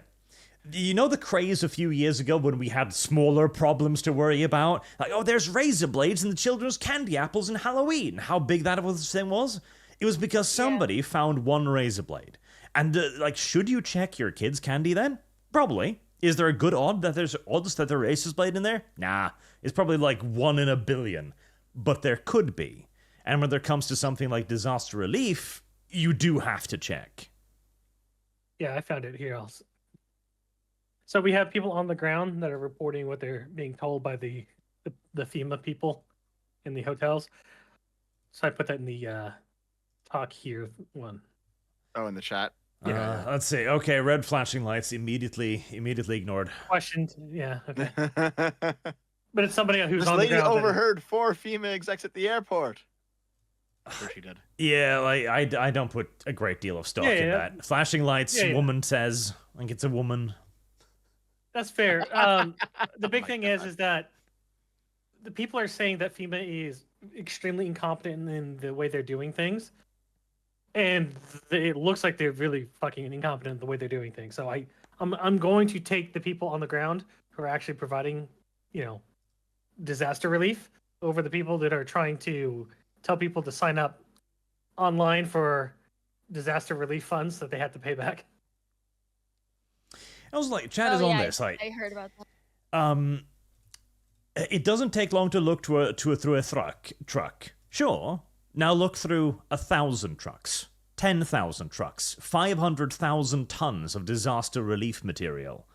It takes a lot of time. And if FEMA had enough people, maybe. But then there's all the question, do you dedicate FEMA personnel to checking random people's trucks to make sure that they're not, through sheer incompetence, maybe moving in water that isn't up to grade and that could potentially make people sick, making the situation worse?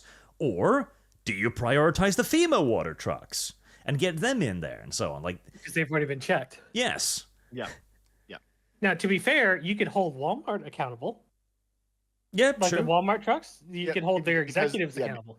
Yeah, because they are a corporation. It's not just some guy claiming he has a bunch of stuff in his pickup. Yeah. Correct. Yeah. And they have liability for what they're doing.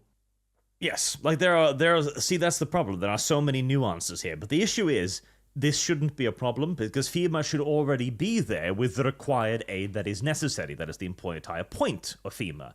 And the fact that there has to be people volunteering their own aid already indicates that there's been a breakdown in the system.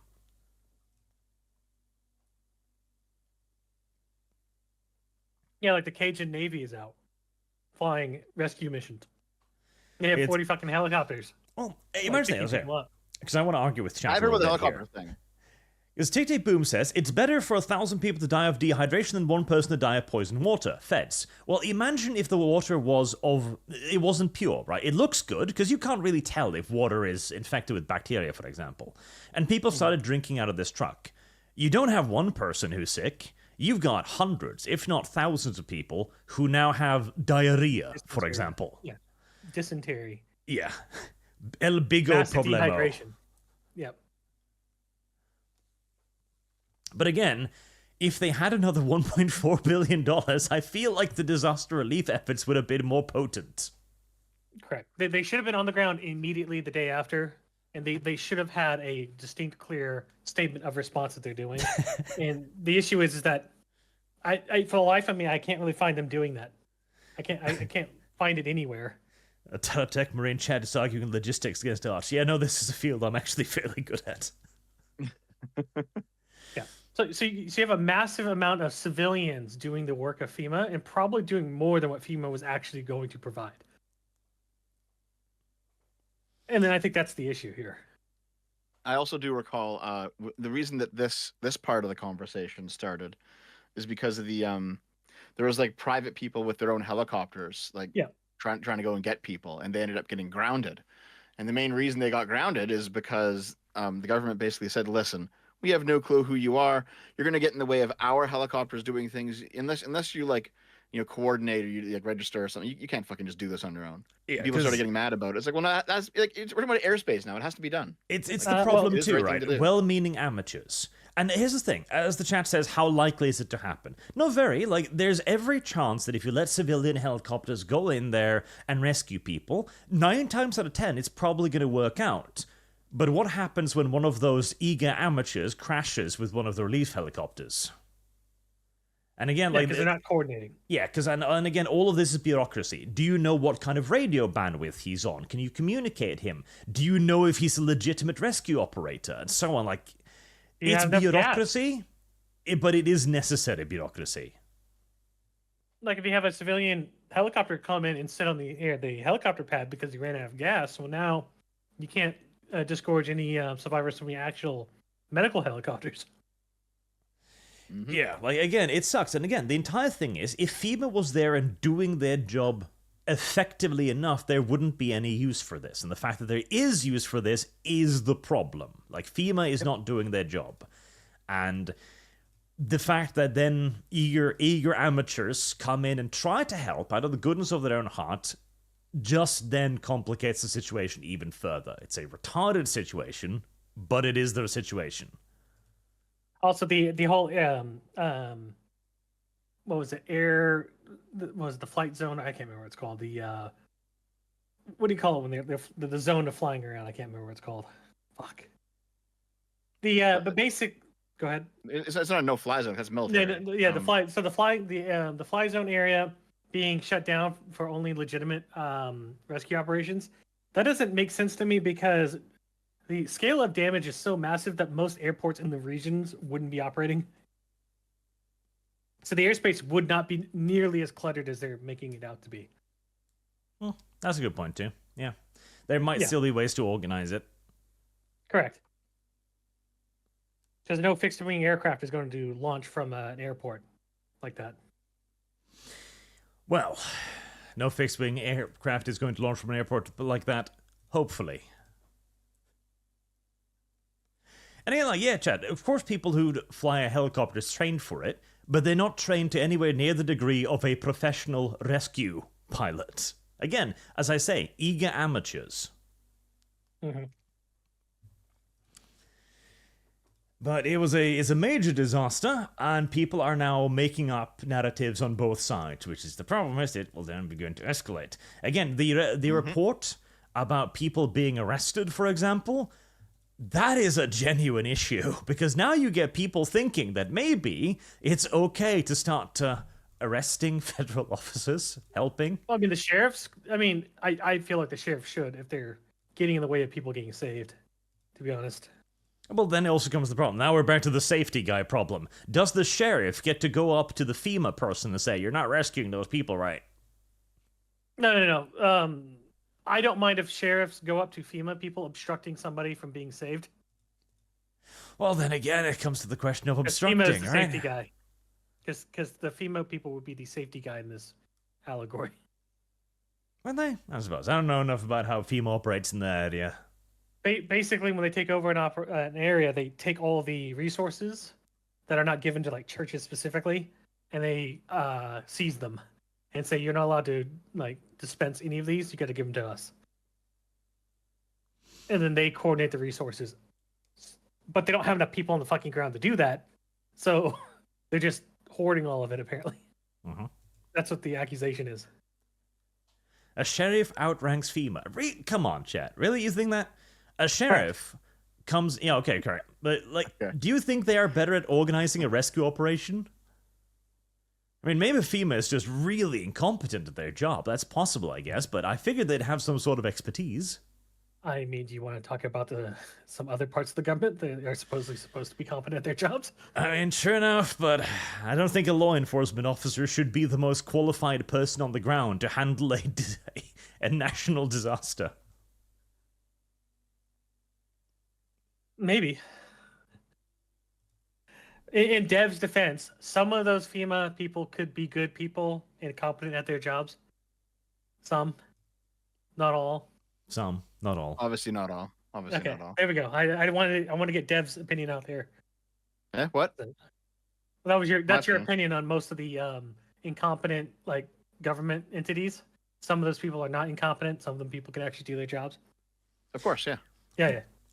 And there too. I can just predict. I'm pretty sure the Pareto principle applies to both private and public groups, right? I mean, you're gonna have like a minority of hyper competent people doing most of the work, and then a bunch of people who are just kind of average, and a bunch more who are just kind of doing nothing.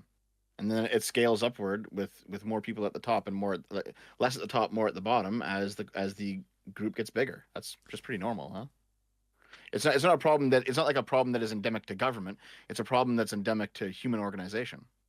Yeah, I wanted to say your opinion so we didn't have to go into the explanation part of that. And there's the thing too. Chat is viewing this very simplistically. Like Scott the Celt. All piles have to have minimum numbers of hours. Many of them are former search and rescue or former military. Of course they do. But many of them. Alright?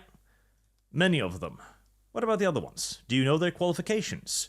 Do you know how good they are? Do you know how many hours they have? Do they have the bare minimum? You have none of this information, which is why it is a risk to put them in the air. Is their aircraft skyworthy to rescue people? Yeah, have you checked it? Is it up to standard? Is it about to break down? When was it last service? See, this is the thing. All of these things do need to be taken into consideration. And also, Raging Bull, yes, the sheriff knows the lay of the land better than the Washingtonians. The lay of the land? Bitch, there's been a hurricane. They don't know shit about what's up there. To be fair, in an emergency, a sheriff is usually one of the highest levels of law enforcement. So in an emergency, they have the authority to arrest a lot of people. I'm sure they do.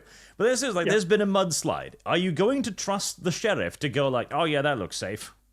Well, when the FEMA guy is like, oof, I don't know about that, dude. The local people might trust the sheriff more. That's Maybe. the issue with proximity to authority. Proximity to authority. Yeah, I think that's a little bit of the problem that chat is having there too. Again, nobody is questioning the well-meaning. The one thing that I'm worried about, like a lot from what I've been hearing, is land seizures. Actually, especially after hearing that BlackRock bought a bunch of land for lithium mining. Lithium mining?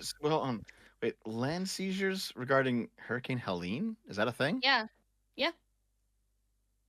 Apparently, in some areas where it's really bad, FEMA's just leaving bodies out to rot. They're not recovering bodies. Oh yeah, they don't have any like frozen cooler trucks. They don't have the resources for it. Yeah, so in one of the most impacted areas of Hurricane Helene in North Carolina, hit property that BlackRock bought for lithium mining. I know what you're talking about, and I found it. It was a video on Rumble. Yeah, the secret lithium grab interview with Brian Smith. And the claim he put forward is that basically there's like prime land that BlackRock wants that has now been devastated by the hurricane, and so BlackRock's now going to like snap it up. Yeah, but that's normal. I mean, a lot of corporations will do that. Lahaina got like the beachfront properties got all bought up. Yeah. So that's not like a planning thing. That's an opportunistic asshole move. But it's like what's wild is that even some houses that managed to stay up by some miracle is still being land grabbed by the government and everything. Right. And these families are still alive. And it's like, I get for like, you know, while they are fixing things up there, they can't live in the house. But it just seems so fucked and illegal to just seize land from people who, you know, it could be family land that's been around for generations. That does not seem right. But granted, I don't research into government shit because I have my own personal things to fucking worry about. Maybe you should have more guns. I need to buy more guns. Yeah. Actually, Lumi, do you have like where you're getting this? I kind of want to see it. See, the problem is that Lum Lum thinks she owns land in America. Foolish Lum Lum. I rent an apartment right now. Of course I don't own land. Nobody owns land in America. Like, you are, legally speaking, you can't. The government can at any point come and take your shit if they deem it to be for public use. And hey, don't get me wrong, it's worse in Norway. Also, Artemis, did you see the people who were saying that the weather research station in Alaska was being used to create and guide the hurricane to make it hit certain it comes off areas? It's the issue with not being able to understand how the radar works for weather spotting. Yeah. Because the radar does interpolation on what is going on when it gets a refracted scan. And so that's where you get the spirally bullshit.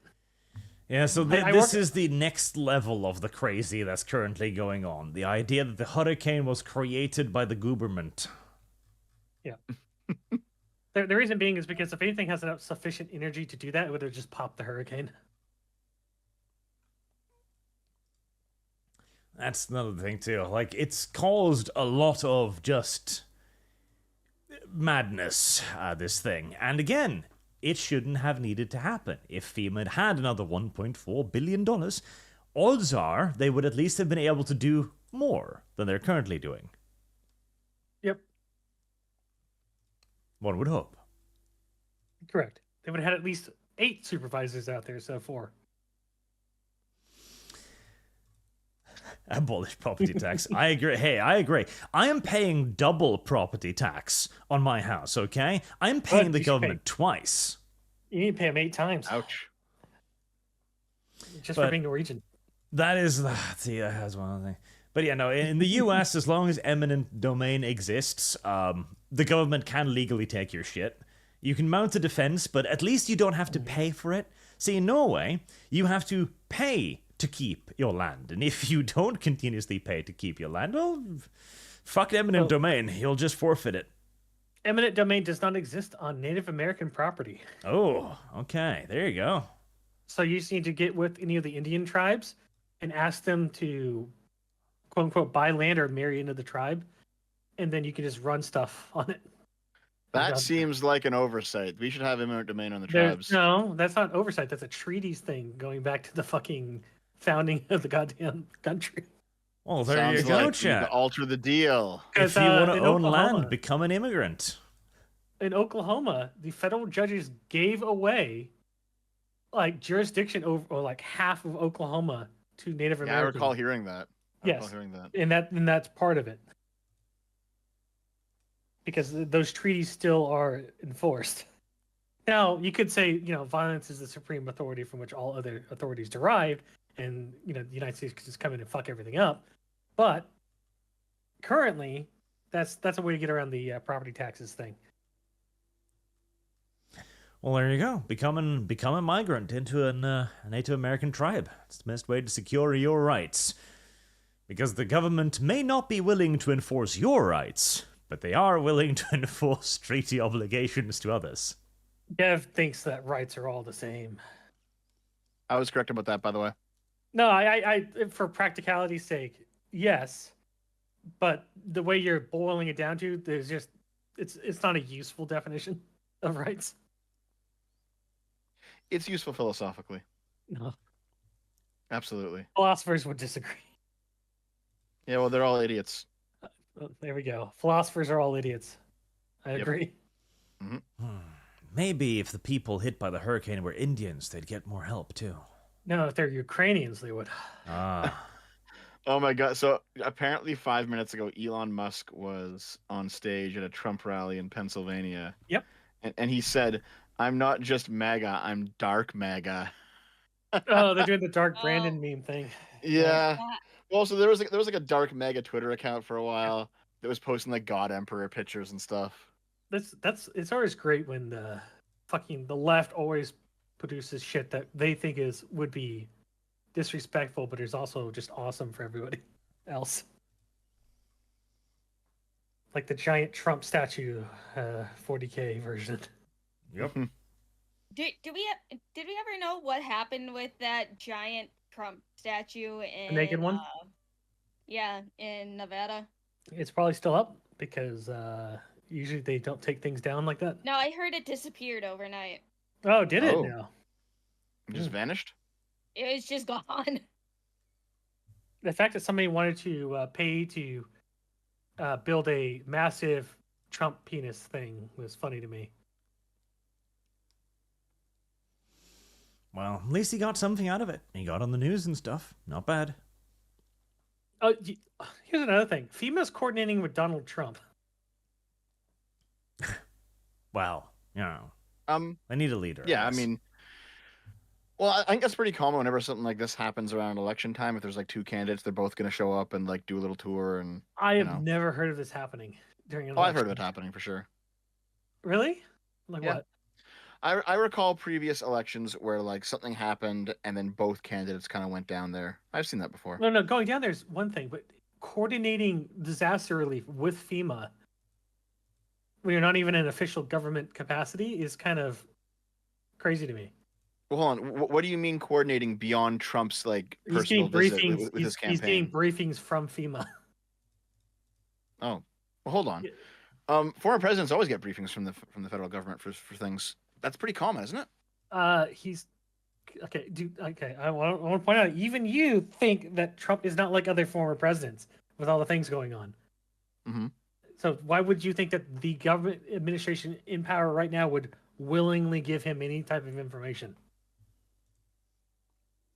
Hold on. Are you saying that Trump has not been getting his normal his normal post-presidential briefings from the feds like other presidents? No, he doesn't, because he's under investigations for all this other shit. Okay, fair enough. No, I didn't know that.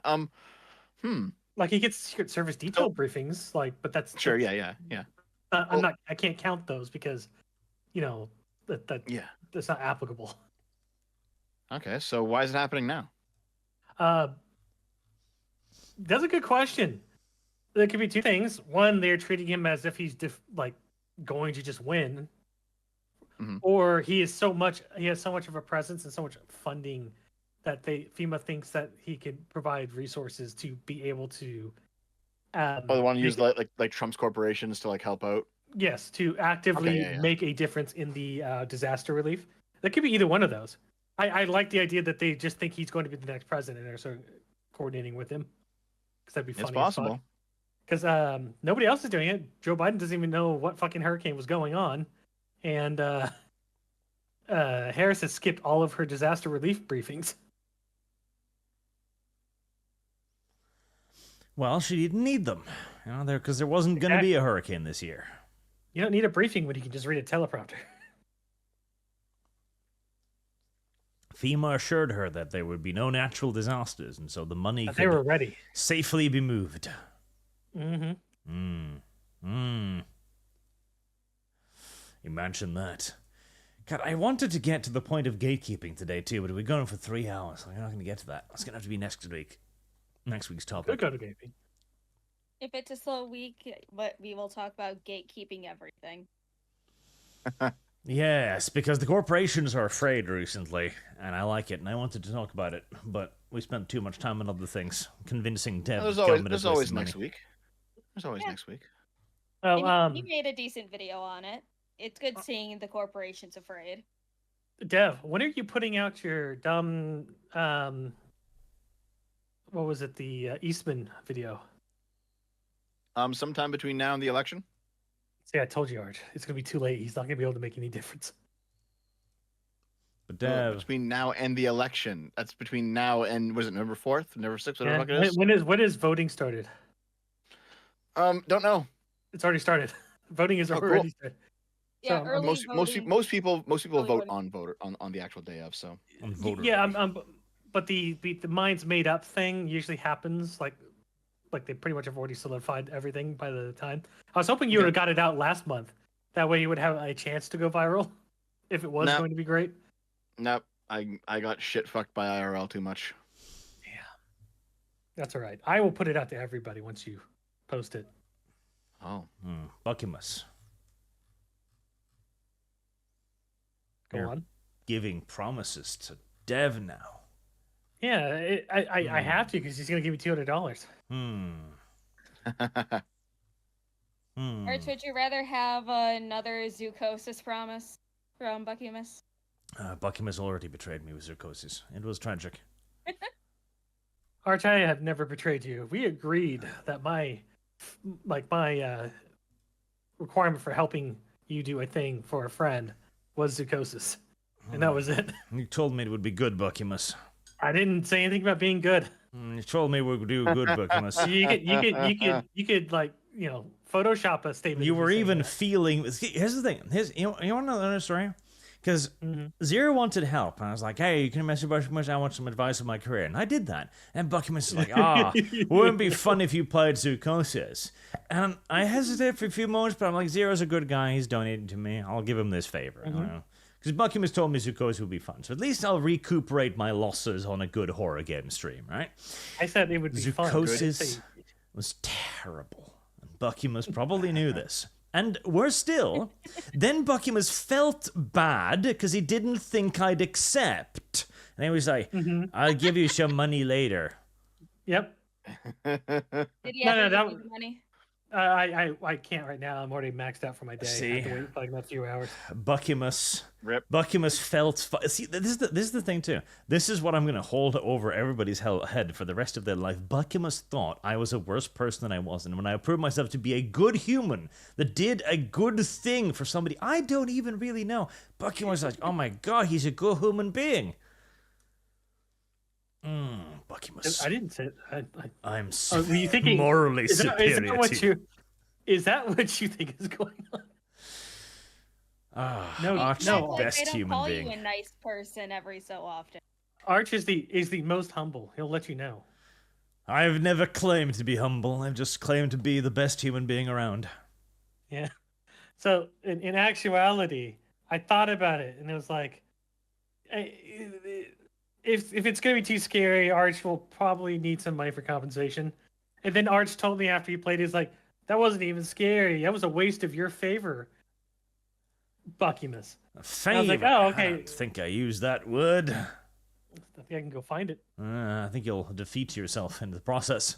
But basically, he told me that I wasted my effort on that, The and that I point could have picked a is, scarier game. I was a good human being. Buckymus was amazed. I was what's that tale about the religious people? I was the good Samaritan, and Buckymus was the bleeding man on the ground going like, "You gonna help me? I thought you were a heretic." Okay. Well, There we go. we could just ignore the fact that I helped you find like VAs and everything else. Yeah, but that was years ago. Oh, okay. So we're just not going to count those. Yeah, nice we've things got I did for you. expiration dates on these things. Oh, okay. Okay. Plus, did any of those stick around? Look, I've got Lum Lum right here. That's not I the- found that's Lum Lum not- by myself. I dig down into the dirt and sludge of YouTube, and I discovered a feet fish.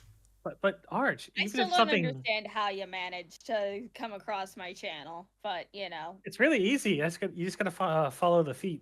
Yes, Oh, the thank the God. footsteps. Yeah. Yeah, that's how I found Aunt He-Man, and you were in the fucking chat there, Lily. Oh yeah, and Yeah. one of my favorite humor. There you go. See, Apparently, Aunt just thought she was drinking apple juice yesterday, but she drank alcohol. She felt, and she said, "I felt a little silly." Oh god, Aunt is something else. We Ooh. gotta get her back. We gotta get her on here. Ant? Oh, you mean the girl with the penis? Yeah, Ant. The dick Aunt girl. Girl with the girl Aunt with the He-Man. penis. Yeah, Is that what the one with a cock. I know that one. The one who basically sounds like Lilith despite not being trans. No, What I'm do you mean I'm define pretty that sure she has a Little dick. Zoomer Asian. That's Yep. that's Aunt Yume. Wait, hold on, Dev. I need to know. How do you determine that? What? Can you sniff it through the fucking internet, or how do you know that they're not? No, trans? there are just some things that she says that would never come from a male. No, Like what? no. I'm pretty sure Ant has a dick. And though, okay, no, I know Dev is incredibly gay, so the fact that he doesn't feel it, like his junk doesn't twitch, that makes me doubt myself. Oh, you're not confident in yourself, Arch? No, like that might mean she's a female. Like if Dev feels nothing, she's probably a woman. It's true. The twinge of, yeah. There you go. See, now chat, now we're all friends again. Because we had to yell at each other. I had to yell at you for You being gotta- retards. You got a few super chats you got to read now. Yeah, but I needed to alleviate the chat's sadness a little bit. Well, I think they're really mad that Dev hasn't fixed his fucking fire alarm chirping. You know. Stop trying to make that a new thing. It's not fucking happening. You cannot hear beeps in the background of my fucking mic. We can. No, you can't. And you know it. You know what Dev And told you me? fucking know it. Dev told me that because his fire alarms are wired to his house's electricity, that they don't have batteries in them. And I had to tell them that They don't chirp. they do have batteries in them, because if your power goes out in your house, they need a way to signal the fire alarm. There's they no have chirping. they have There's no battery chirping, backup. Artemis. Artemis, there's no chirping. He There's can't none. hear it, Arch. Now you're playing it, and I can see your fucking light go off in Discord when it happens. I didn't see shit. I didn't see shit. Yeah. Yeah. No. I don't know, Dev. Your paranoia is really starting to take over, bro. Listen, the fact that I can hear it through my headphones and not in my house, and I also see Artemis's light up in the Discord. It's Wait, pretty hold on. fucking obvious. That wasn't me. Artemis. Absolutely was Hold on. you. This is me. Yeah. See how I had a thing that went across my name on the screen? Mm-hmm. See, look at Arch's screen. He was Yeah, literally. Arch is doing it too. Nice I know. softer I know.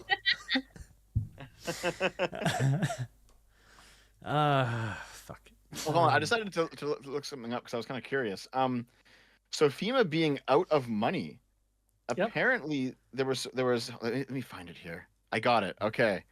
Yeah, the Continuing Appropriations and Extensions Act 2025. Mm-hmm. There was supposed to be an extra $10 billion in that specifically for disaster relief. Mm-hmm. And it was the Republicans who were like, nope, we're taking that out. Yeah, because they were let it going pass. to abuse it. That they would rather just wait until the election to fix everything. So what I said earlier was correct then. No, They don't actually want to no. They don't actually want to solve the problem. They just want to use it. They just want to use it as a political talking point. They can say, "Oh, look, Biden's FEMA fucked up," even though they had the opportunity, in fact, to turn around and actually spend this money and have this money available, and they just didn't do it. Okay, here's my issue with that. And I know you're going to interject, so I don't want you to interrupt me when I'm talking. Go ahead. Just like the border bill, this FEMA allocation thing, we know that FEMA can the DHS can take money appropriations from other areas and apply them to different areas unilaterally. So that $10 billion isn't going to go to disaster relief. They're going to move it around to the asylum resettlement programs because that's just what they're going to do. So I don't. While this was being debated, Mm-hmm. There were 2 hurricanes already bearing down on the Correct. American coast. One of them being Hurricane Helene. Are you actually saying that this money was not going to go towards that? Like there was going to be like, nope. Because none. they didn't know the extent of the damage would be until after Helene had went through. Because it could have just crossed over Florida and went out to sea again. Even though when this whole thing was being debated, even at that point, FEMA was like, listen, we need more money for the disaster relief fund. Well, but that's weird because FEMA said, Mayorkas said that FEMA had enough money to deal with any hurricane and even. He said that back in July. Yes, he said that back in July. Yes, Okay. but It's only a like week and change ago, a week and change ago, he was saying no, we need more money. Now, okay, you want to critique that? You can critique that. That's fine. Yeah. But why is it that Republicans said we will not vote on the bill if it has $10 billion going to the disaster relief fund? I think that if they had earmarked the money in the allocation of the continuing resolution to say that it cannot be moved from one thing other than hurricane disaster relief, I think then they probably would have approved it because there'd be no way for the DHS to have unilaterally shifted it. I actually don't believe that at all. I do, because that was one of the reasons why the border bill got killed, is because the executive had the ability to unilaterally remove the restrictions. Hold on a second. Look up one thing just really quickly. Okay. Right. Okay. So yeah, the only Republicans who actually supported the extra money going to FEMA were Republicans who basically they did not support Trump when it came to 2020 and then the congressional hearing on the topic. But however, all of Trump's supporters, they were completely fine to just be like, nope, not voting for it. We're going on vacation. Fuck you. So no, this is absolutely a part of let's make the Fed as incompetent as possible leading up to an election. That's what this is. I'm trying to think about that because they went on like, didn't they go on leave beforehand? No. When was Congress supposed to go out? Well, let me see here. So the version of the bill without the FEMA funding was approved on the Wednesday before the 26th, which would have been the 25th. Okay. Yeah, and they were not yet out. Okay. When were they going to be out? I don't know. When was it? Yeah, that's what I'm asking you. Okay. You're saying that they could have approved it then, but I need to know when they were going to be out because it would be unrealistic that they would vote on a bill immediately after it was approved. There'd be some lag time between the approval of the bill and then meeting the House floor and then being voted on. Even then, passing the Senate and then Hold on. No. Okay, hold on. Let me be more clear. The bill was completely passed and set into law. It was good to go on the 25th. Okay. And at that point, we already knew that hurricanes were coming. Okay. So that was the continuing resolution, right? Yes, yeah. What about I'm talking about the 10 billion. Yes, it was taken out of that bill in the negotiations for the bill. So that has nothing to do with the fact that usually when that's taken out, that would be weeks before that it had been signed in the office or signed into law, right? Nonetheless. Nonetheless. Not nonetheless. The hurricanes didn't exist 2-3 weeks before that. Yes, but at the same time, FEMA was still saying, need more money. Disaster relief funds depleted. Give us more. At this point, this would be July when the thing would have been taken out. Right around when New York. Not necessarily. Here, well, let me look up the history of the bill. Give me a second. Sorry, Arch. It has to go like this, but sometimes you have to be really, really detailed with death. In the meantime, El Cicerone, just like orcs can change reality with belief, chat will change Lumlum's fab, so she's turned on by feet. I read that already, but I wanted to repeat it. God damn it. Sandum, Ubisoft must dislike Asians, but love stereotypes. Tick Tick Boom, politics is downstream of culture. Yes. Hello, Dev.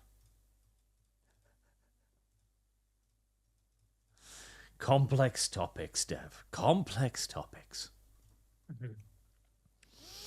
Sandum, here goes double standard. Commie Dev speaking. Communist. Phantom Lord 07. I want to know why Dev trusts the government after it was proven that they were lying about any issue. Labour is a communist, is a communist as Democrats. Yeah, Dev, he's asking you why. Because you must trust the government. The bill was introduced to the House on the 23rd of September. It was passed in the House on the 25th, and it was passed in the Senate on the 25th. This did not take weeks. Okay, these negotiations happened in days. And yes, let me finish. What that actually means is that the hurricanes were building up, and it was Republicans in the House that said, no, take out the $10 billion for FEMA. Okay, and that we can hold that over the Republicans' head and say, nope, you know what, you guys fucked up. No, you said the bill was passed you say it was passed in the House? Introduced in the House on the 23rd, passed in the House and Senate on the 25th. Okay, so to be clear, a bill being introduced in the House has to pass through the subcommittee or the committee for appropriations. It would have been taken out of the $10 billion would have been taken out in the appropriations committee or whatever. Or do you say that the $10 billion was in the House bill before, failed to be voted on, removed, and then voted on again? That's fine. I'll take a look. I understand. I completely understand. I'll take a look. Yep. Boog and Dibmian are all Canadians like Dev. You missed him. And what is your favorite pony? Why do you keep asking people what their favorite pony is? It's rarity, I bet. Artemis, what is your favorite pony? A Clydesdale. Oh, Clydesdales are so pretty. They are. I rode on the Army Mule team for a bit. That was fun. Oh. Let me rephrase. West Point. Who's your favorite My Little Magical Pony? Oh, I don't know. I guess. Fuck. Hold on. I gotta think about this because I don't give a shit about My Little Pony. Yeah. So I don't really know much about them. I was about to say, you don't give a shit, but you have to mull over it. Well, yeah, because they're both, to me, they're all bland like pudding. They're all the same to me because I don't know hardly anything about them. I know Boogs is rarity. At the appearance. Just look at the appearance of the horse and say that one. Well, first question. Which one's the least annoying one? Derpy? Derpy's a side character. Yeah. Okay, I've got it. So on the 16th, it was in the bill. Yep. And then by the 23rd, it was out of the bill. Okay, so it had to have been removed somewhere between then. Yeah. And the beginnings of the tropical storm that would become Hurricane Helene started on September 17th. So, yeah, I think it's reasonable to say that even as this storm was building up and brewing, Republicans said, let's not fund FEMA. Hold up. Absolutely. Of course. Well, okay, so here's the issue. A tropical storm can come to existence. You have no idea how to plan the trajectory of that tropical storm. You don't know where it's going or how strong it's going to be. You cannot lay it at the feet of the fucking Republicans who have no idea, because we have thousands of tropical storms that just evaporate a year. Okay, well, let's look at the history of how Helene built up then. Give me a second. You're talking about perfect knowledge here, Tim. No, not perfect knowledge. Just enough knowledge. Enough, not perfect. Hold on. Are you saying that they should have recognized the pattern? Yeah, that's what I'm getting here. Obviously, and you guys should be saying that too. Artemis, you still haven't answered. Which pony's your favorite pony? Fuck. God damn. I'm gonna look up the fucking ponies, I guess. I don't want that in my browser history. What's the Twilight? Was that the one that has all the? Is it the dark pony? Twilight is purple. Purple, yeah, but she's like the Princess Celestia's sister or something. Yeah. Well, not You go with her. I've seen that in the Hoy playthrough where they Luna is Celestia. Luna. There we go, Luna. Because I've seen the Hoy playthroughs where she just like causes massive amounts of death and carnage. That's always fun. No, Boog. I'm not picking the fucking zebra. Okay, there you go, chat. Artemis's favorite pony is Luna. There we go. Probably the adult version. There's no adult version. That's not Mirror Moon. It's a completely different pony. Okay, well then whatever the Mirror Moon is. Where? Or whatever. Artemis's favorite pony. There we go. Yeah, sure. Why not? Just how quickly you corrected him from, no, that's not Luna, that's Nightmare Moon. Oh, yeah. Nightmare Moon. Okay. This is my specialization. I do lore videos in this now. Do you? Yeah, once a year. Once a year, I think. Yeah. There you go. I think Dev has more information. Go ahead. Yes. So by September 23rd, which is the day that the variant of the bill was introduced without the $10 billion in funding, that's when it was introduced. At that point, we already knew that it was Tropical Storm Helene at that point, but we already knew that it was coming. We don't know that it's coming. No, we did. It was at that point that we, no, yes, Artemis. You might not know exactly where it's going to land, but you can get a basic trajectory, and you can be like, okay, well, it's building up strength at this speed. We expect you can estimate these things for sure. All right. Okay, I understand. Yeah. But hear me out here. Mm-hmm. You're trying to lay blame for the massive amounts of non-funding happening to to Republicans when FEMA has dumped 1 point whatever billion into illegals. I could easily say that Republicans not knowing that this tropical storm would turn into once of a century storm is less likely to be falling on their shoulders. This isn't a once of a century storm. It's about on par with Katrina. Let's see. 20 years ago. No. Well, Katrina was bad because Katrina? Yes, because Katrina was bad because the city of New Orleans is built under the sea level, and the levees broke, causing it to flood. The amount of damage that this storm has done, it far exceeds Katrina. Let's see. We can look that up too. So, but in incidentally, any case, tropical storms do not need to become hurricanes, apparently, because there was something like a dozen of them recorded this year. Mm-hmm. Yep. But no, listen. If we're gonna throw all of this maximal responsibility onto the Democrats and onto Biden's administration for not having stocked up FEMA months ago, or for having squandered the money or whatever, but then as soon as we start coming into hurricane season, you're not going to give a single drop of responsibility to the Republicans when they had a bill in front of them that had the funding that FEMA needed, and they all said no. That is some ridiculous partisan bullshit. Was No, they that should have voted before for or it for after COVID. the director of FEMA said they had enough money? After. After. Okay. Yes. So they took the by word of, almost 2 months. By almost 2 months. So the But they took the Republicans word were of the FEMA informed chief. that they have enough money. And so the Correct. Democrats wanted No, $10 billion of Hold on. extra funding? No, hold on. So in the discussions of the bill, at this point, FEMA had turned around and said we need more funding. Okay. But that's to be clear, I want to point out this: all government organizations at the end of the year say they need more funding. Okay, so here we They go. all do that. FEMA's disaster relief fund is staring down a nearly $2 billion deficit at the end of the month, and the agency has been in immediate needs modes for weeks, having to hold back billions of dollars that could go to rebuilding projects in order to support more urgent life-saving work. Which is why FEMA at this point requested more money. Hold and on. it was in the bill. And Yeah, it was I heard it. Republicans who said it shouldn't be in the bill. Arch, I heard that too. Yeah. Yeah, I connected those dots. If they were lacking all of those funds, why did they spend $1.4 billion on resettling migrants? Completely fair. That's completely fair. You can absolutely make the argument they shouldn't have So done that. And why you know would what? why should the hold on. Republicans then So- fund a giant hole that's spending money in the places that it can't and shouldn't? Because that money in this bill was going towards the disaster relief fund, and it was specifically for the hurricanes that were coming up. I'm trying to figure out where, if they had all the money and that they didn't appropriate away from disaster relief debt, like you're saying they might have not, how did they have a $2 billion deficit? Don't know. So that means that they moved money around from other allocations and spent Not necessarily.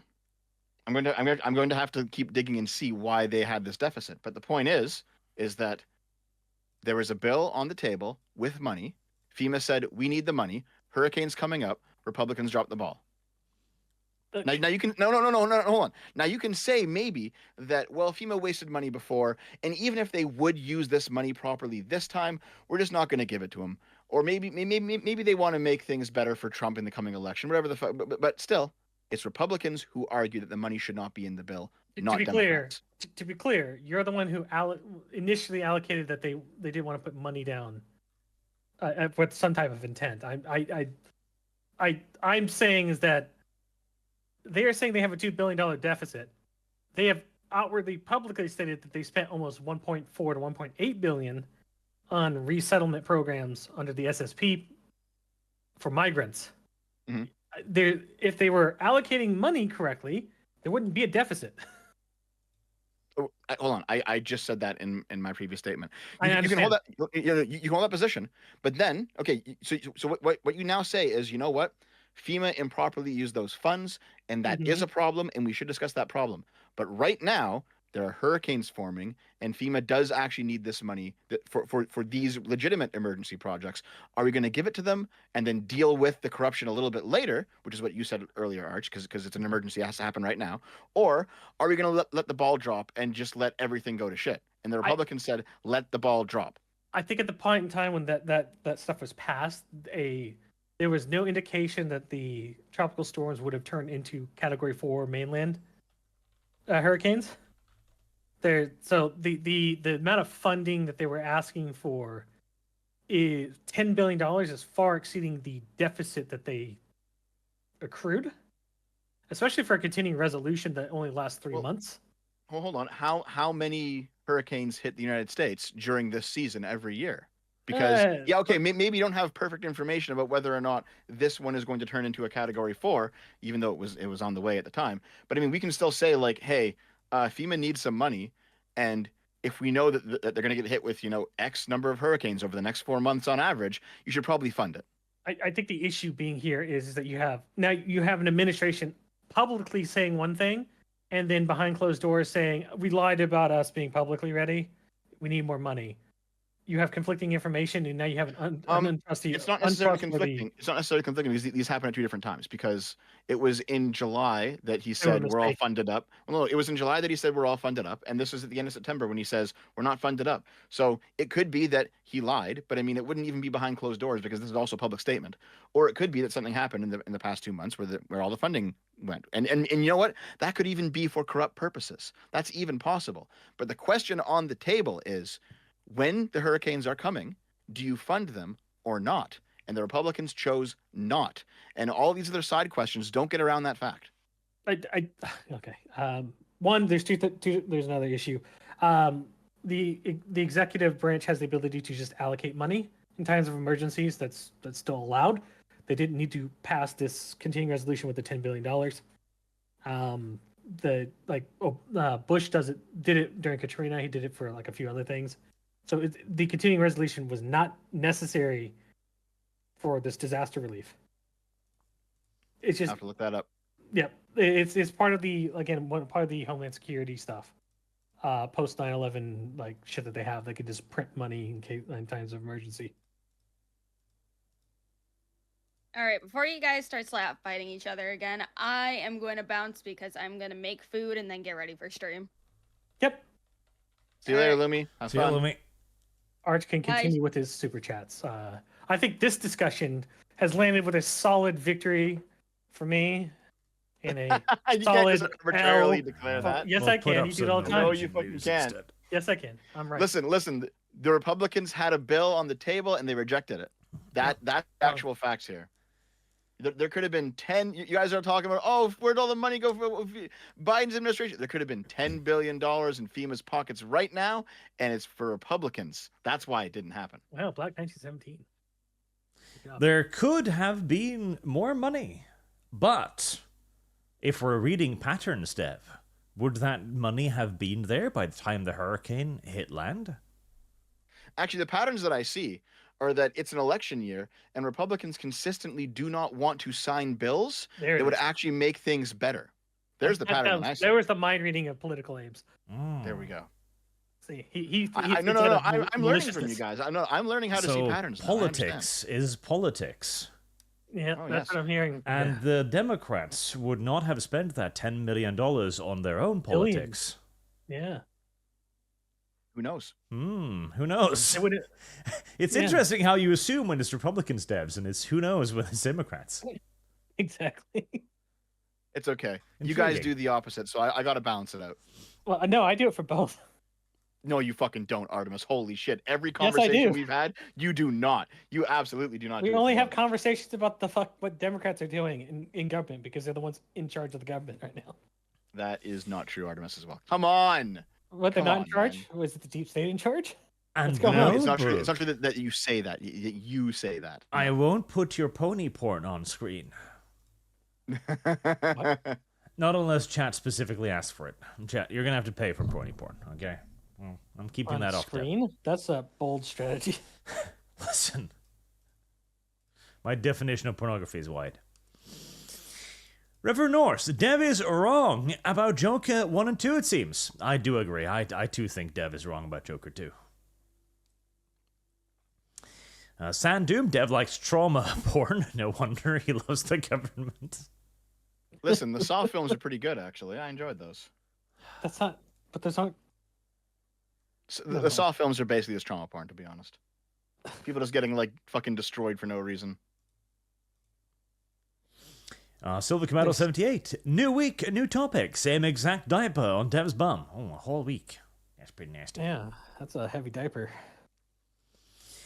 Grolgard Destiny, I mean Dev, would use the road as jerk-off material. Ooh. I remember that one. That was pretty terrible. Destiny would ask whether or not the hurricane hit swing voter areas, and then he would jerk off to it. Hold on a second here.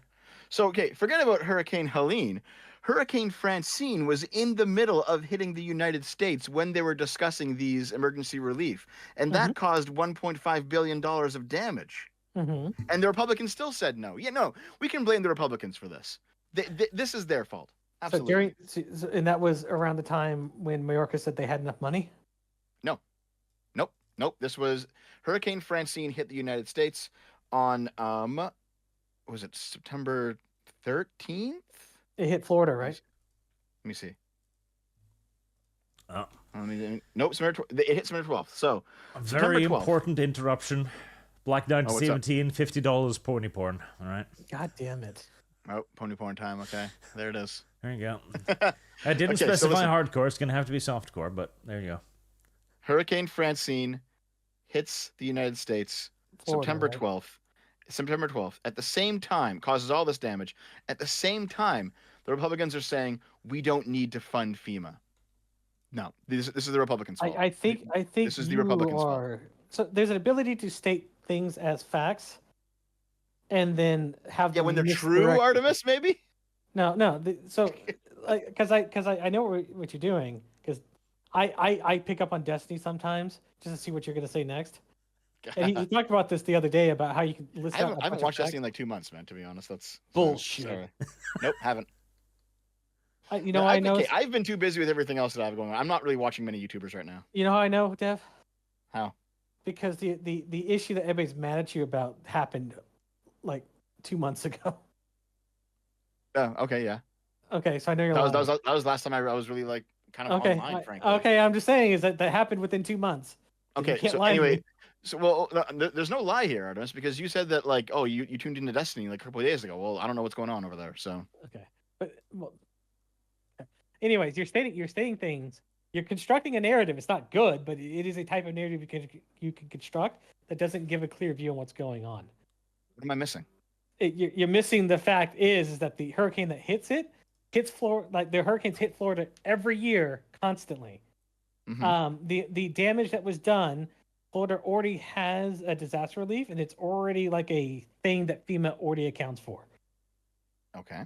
So they understand that Florida is going to get hit. That's why it wasn't a huge deal when the hurricane went through, and the fact that the fucking governor DeSantis didn't make a big deal about not getting help because they've already got the help from FEMA. Okay. So they had the money at that time. Hold on. Just to be clear, this other hurricane, Hurricane Francine, it didn't hit Florida. It didn't? I thought it did. No. Well, it hit Louisiana.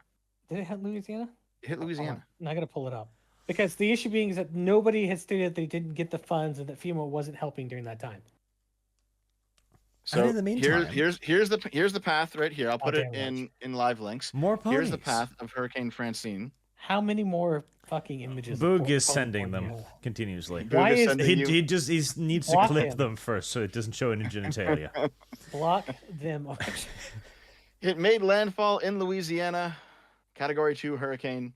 What was the so it's not as destructive as. No, it's not. So if it's Category 2, so that's what the local, because FEMA is there when the locals can't deal with it. Correct. Mm-hmm. But the point is that while this was happening, FEMA was saying we need more money to deal with hurricanes in this season, and Republicans were saying we're not going to fund you. Yeah, because they're misallocating fucking funds, so they don't know whether or not the funds are just going to go to hurricane relief. I get it. I understand that completely, Artemis, and I even agree with you on that. But here's the thing: this is why I laid out. You can say, well, you know what? We think that you've misallocated funds in the past, so we're just not going to fund you. And if things go to shit, they go to shit. Or we're going to say, you know what? There's some shit happening right now. We'll fund you and then deal with the corruption afterward. And they chose to let things go to shit. And so, okay, the Republicans chose to let things go to shit. Understood. But the issue being, Dev, is that FEMA stated it had enough funds at a point in time. That was 2 months earlier. No. When this bill was being debated, they said, we don't have enough anymore. And like I said, okay, now the conversation's about corruption because they don't have enough anymore. Where'd the money go? You can ask that question, and it's a good question to ask. So fair enough. But that still leads us to the same point that I've been saying this whole time, Artemis, is that either you deal with the emergencies now and deal with the corruption afterward when you come back and have the next session of Congress, or you let everything go to shit. And the Republicans let it go to shit. Dev, there wasn't an emergency during that time that needed the funding that they were asking for. At the time, Hurricane Francine was destroying Louisiana. And Hurricane Helene it wasn't a hurricane yet, but it was on the way. And FEMA was saying, listen, it's fucking hurricane season. There's going to be more hurricanes. And there were more hurricanes. Okay. They saw the pattern, Artemis. Again, Dad, what you're doing here is you're saying the Republicans are to blame for the things that are going on now. I am saying the Republicans did not sign a bill that would have provided the funding that Republicans are currently saying should be there. Yeah, but what are you implying there? That they should have signed the bill. That Republicans are at fault for the things going on right now. No. What I'm implying is that Republicans are at fault for not signing that bill. Okay, but yes, they're at fault for not signing a thing that they didn't sign, I guess. The issue being is that the overall they are not here is not working. Oh my god. No. No, I know. I can explain this. Okay. I can explain this. Artemis's point is there should have been money there already that they wasted. And Dev's point is, okay, they wasted the money, but if the money is already wasted, then they should have refilled the money because the money wasn't there anymore. And because it was conceivable that emergencies were coming, and they did come. And any reasonable person would have been able to see them coming. Yes. My issue being is that lying and misappropriating funding from an organization that does not, change leadership or anything like that, asking for more money, there is no other thing that you can trust with that organization for the amount of money they're asking for.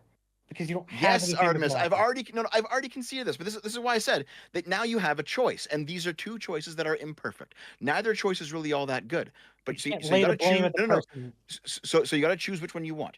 Either you fund the organization that has wasted money in the past because now there's actually a real need coming up, and all you can do is give them the money and be like, listen, you guys got to fucking actually do this right. And then after the emergency's passed, you deal with the corruption properly. Or you pull the plug on everything and you put your hands up and you let everything fall apart, and then you say, you know what, you guys were corrupt, you deserve what fucking happens to you now, and then you deal with the fallout of what happens from that choice. The Republicans chose that choice. They chose to put their hands up and not fund FEMA and let everything fall apart. So for them to turn around and be like, oh well, it's not our fault. No, you had a choice here and you made that choice. Yeah, and I could just turn around and point back to the earlier discussion that DHS has the ability to move funds around as it wills unilaterally, and so it doesn't need to fund FEMA specifically to come up with that money. I still need to see you show me that, man. The article that we showed I went looking for it and I couldn't find it. That the DHS can just unilaterally pull billions of dollars into FEMA from fucking anywhere else. It pulled billions of dollars into FEMA from CBP. It can do the opposite. Right now, children, we gotta get through the soup chant at some point. Yep. I'm fine with that. I won already, so I don't have to worry about that. No, you can't just declare yourself winning. I will. Not. Dev, Absolutely not. No, you didn't. Do what you will. I've already won. No. The very fact that you didn't know that there was a funding bill that the Republicans explicitly rejected that would do the thing that you want it to do. It would do the thing that every Republican says that wants to do. No. Oh no. This is no win for you.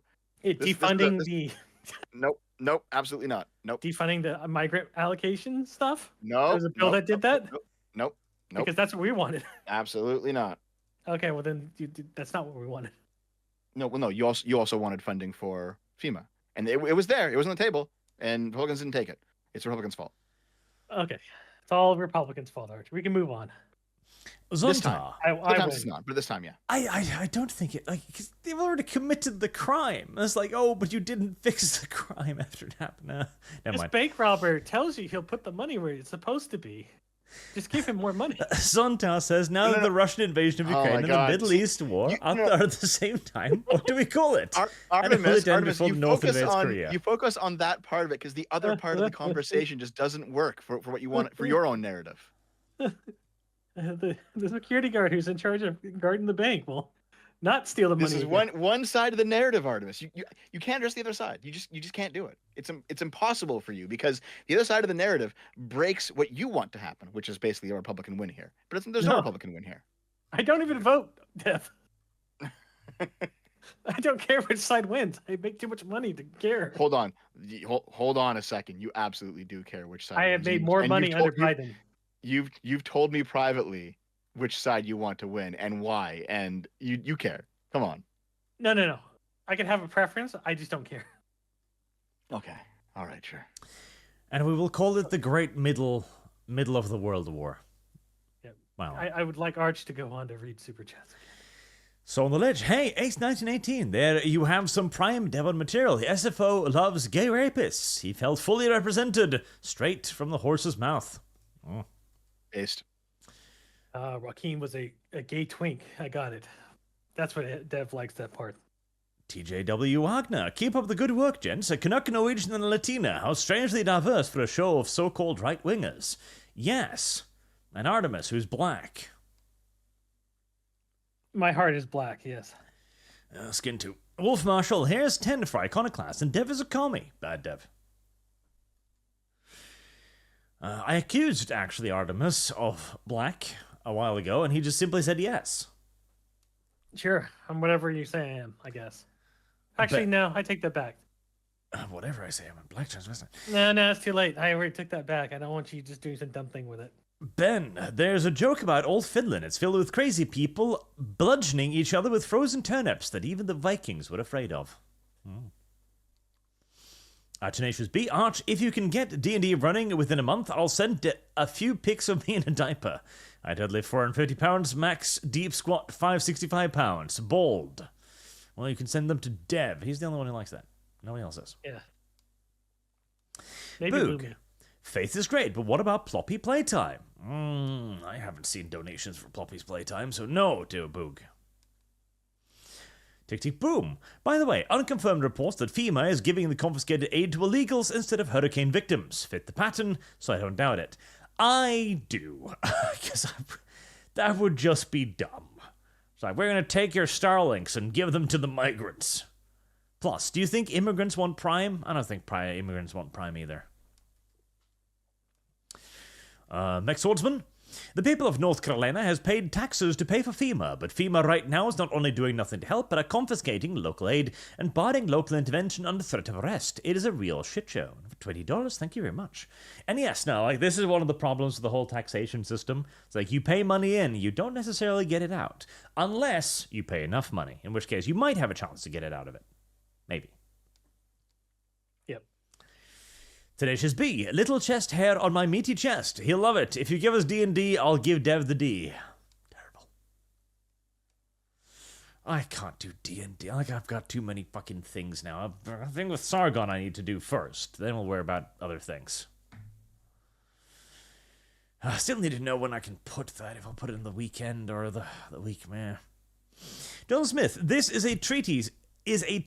States the first country entered is the one you must seek asylum in. The vast majority not from Mexico, thus stay in Mexico, not here. That's actually a good point, yes. They would probably be illegal immigrants because they probably aren't from Mexico. Honduras. Correct. Ecuador. That's Venezuela. why it doesn't matter what they claim to be. They are illegal immigrants. Just close the border entirely and I'll solve the problem. I don't mind that. What we could build, see, the problem is it would be way too expensive. But the Saudis have a very nice border wall. I like the Egyptian border wall with Gaza. See, the Saudis, they have a border wall with Iraq.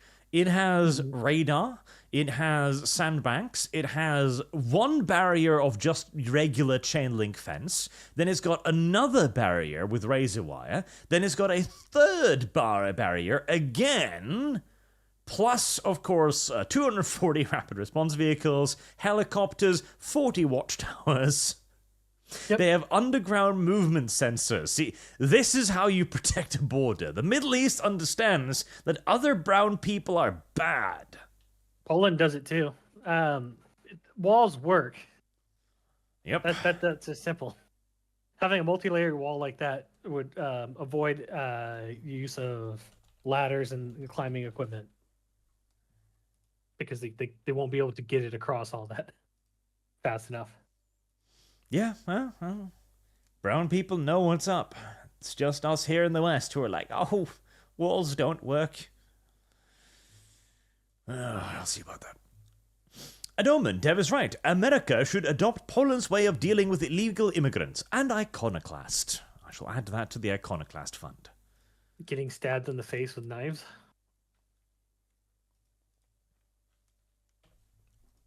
There, added. And remember, Streamlab donations get 30% more value. I keep mentioning that because I'd like for you to give him YouTube donations. I'd like for you to give less money to YouTube. So to Fine Water, nah, Bucky, saved me money down the line, so here's money to pay off some of the debt. Other people are paying debts for you. Also, Good. Class O9 Fund or Faith. That game? I've got too many fucking visual novels.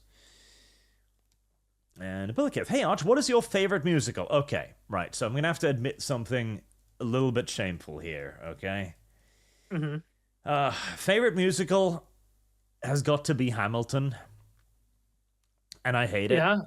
Is it the diversity part? Yep, not just diversity. Like the cast. I don't know the cast, but the producers Hamilton actively racist. Actively racist. Okay, they put up a casting call, literally saying whites need not apply, and they were smacked for that, and they were told to stop it and change it. I think they were fined for it as well. But no, actively racist. But it's a damn fucking good musical, and I hate that fact. It's a very, very good musical. Like, the musical numbers are excellent, the singing is excellent, the choreography is excellent, it tells the story well, it's a fucking great musical. But it's made by massive racists. It's unfortunate.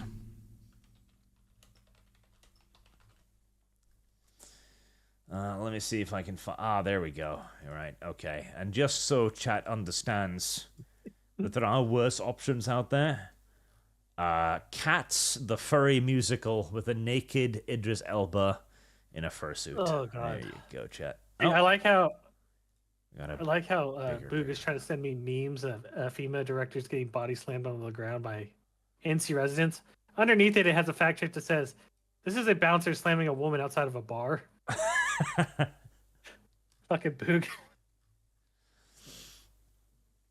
I would say close second is Prince of Egypt. Prince of Egypt, it's sort of a musical, kind of, you know. I'll give it the title. Prince of Egypt is really, really, really, really good. It'll be my second pick, but Hamilton's it's a really fucking good musical. I think Shop of Horrors is probably going to be the musical I would recognize. What now? Little Shop of Horrors. Little Shop of Horrors. That sounds gay. I think for me it's probably Jekyll and Hyde. Jekyll and Hyde, huh? I saw David Hasselhoff do Jekyll and Hyde in New York years ago. Pretty good. Yeah, because Little Shop of Horrors has Bill Murray in there as a dentist. Oh, you mean like an actual movie, not like an in-person musical. Oh, okay. Well, I mean that it is a musical. Yeah. I get it. Harmonic Drive. Dev, there is no enclave or asylum ghettos in Germany. These people ruin and bankrupt us inside the country just fine. Germany for the Germans. Oh, there are absolutely ethnic enclaves in fucking Germany. I've been to Berlin quite a few times because it's a nice city. There are portions of that city where oh god. We've got a section of this in Norway as well. We call it Greenland. Everyone knows you don't go to Greenland after dark. You just don't. And you recognize this by the percentage of people of different skin color. Simple as. So they have green skin? Oh, yes. I'll go with that. I'm not gonna Because this is the thing, because we didn't understand this. They're all piccolos. At first, we gave immigrants the opportunity to choose where they wish to be resettled, and so they wish to be resettled near other people because they share their values and their cultures, and that makes sense. So we're like, oh, of course you want to do that. The problem was that created actual ethnic fucking enclaves within our nations that then started doing weird shit. Mm-hmm.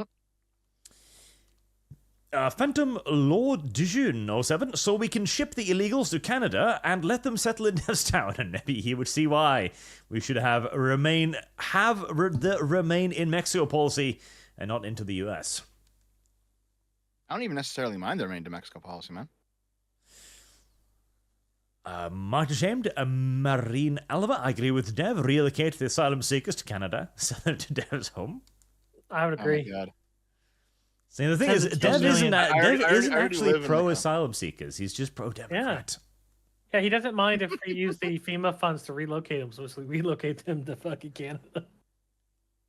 Yeah, I don't really care, to be honest. There you go. He has given his consent. And no, Boog, your pony porn is getting too spicy. I could only put up some of them. I already live in a pretty multi-ethnic city. It's just how it is. It's all right. Oh yeah. Okay. Do you like the food? I mean, I guess. I mean, I'm currently eating poutine now, though, which is like a very Canadian food. Nah. Listen, hold on. I got double pork poutine right now. So it's basic poutine. You have the fries, you have the gravy, you have the cheese. However, it's chipotle pulled pork and bacon. It's really good. Okay, so in case you don't know, chat, poutine is this kind of disgusting thing that the Canadians eat. It's fries with, like, gravy. It's awful. It looks terrible. I'm sure it tastes disgusting. I mean, it's just... God, no. The poutine had the cheese curds on there, too, Dev. Yeah, man. It's authentic. It's pretty good. Disgusting. Hold on. You got to pull up a picture of some great poutine, Arch. I'm trying to great find poutine. any, but it's difficult. Oh, there you go. It just looks like a fucking dog vomited on a platter. Oh, man. It looks so good. Oh, fuck, Like, it's here. That Here. looks like shit. Here, Arch. I'm going to put this in the live links, okay? Here. You take a This picture of picture. your own food. Yeah, that's pretty awful. Yeah, man. Like, you get gravy that is hot enough that the cheese curds kind of liquefy and turn into, like a juice. Vomit. Oh, it's so good. Oh, fuck.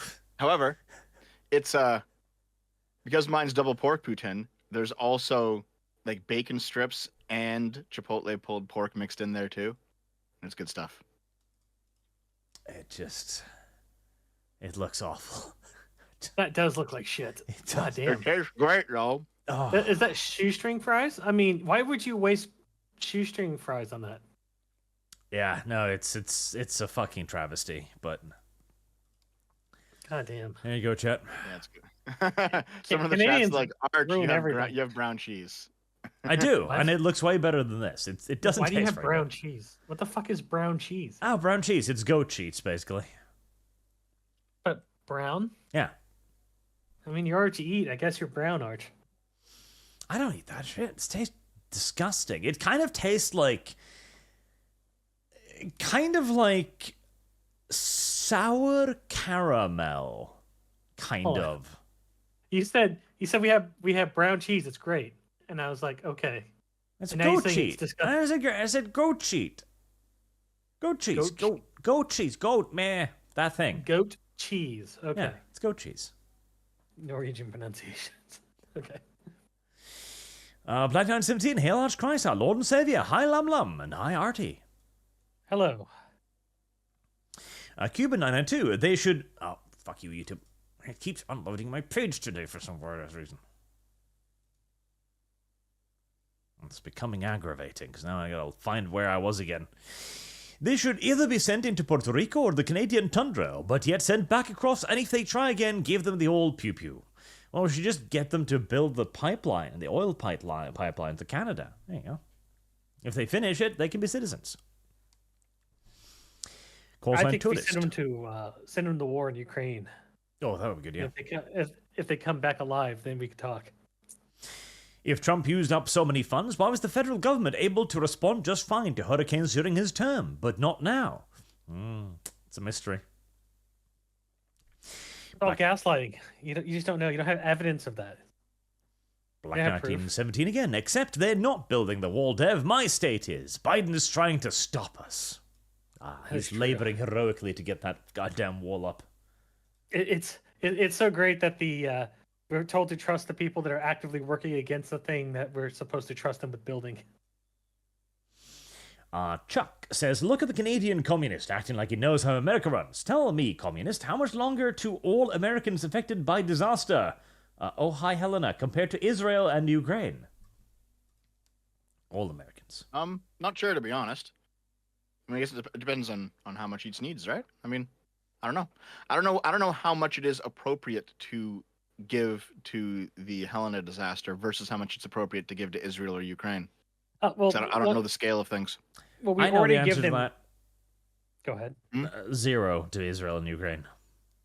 No, So absolutely not. in our Israel and funding, Ukraine are based. so here's the issue, right? In our funding, we already give Israel like $40 billion a year. Awesome. That's in the initial funding, and then we quote unquote sell them arms later on, or just give them additional funding.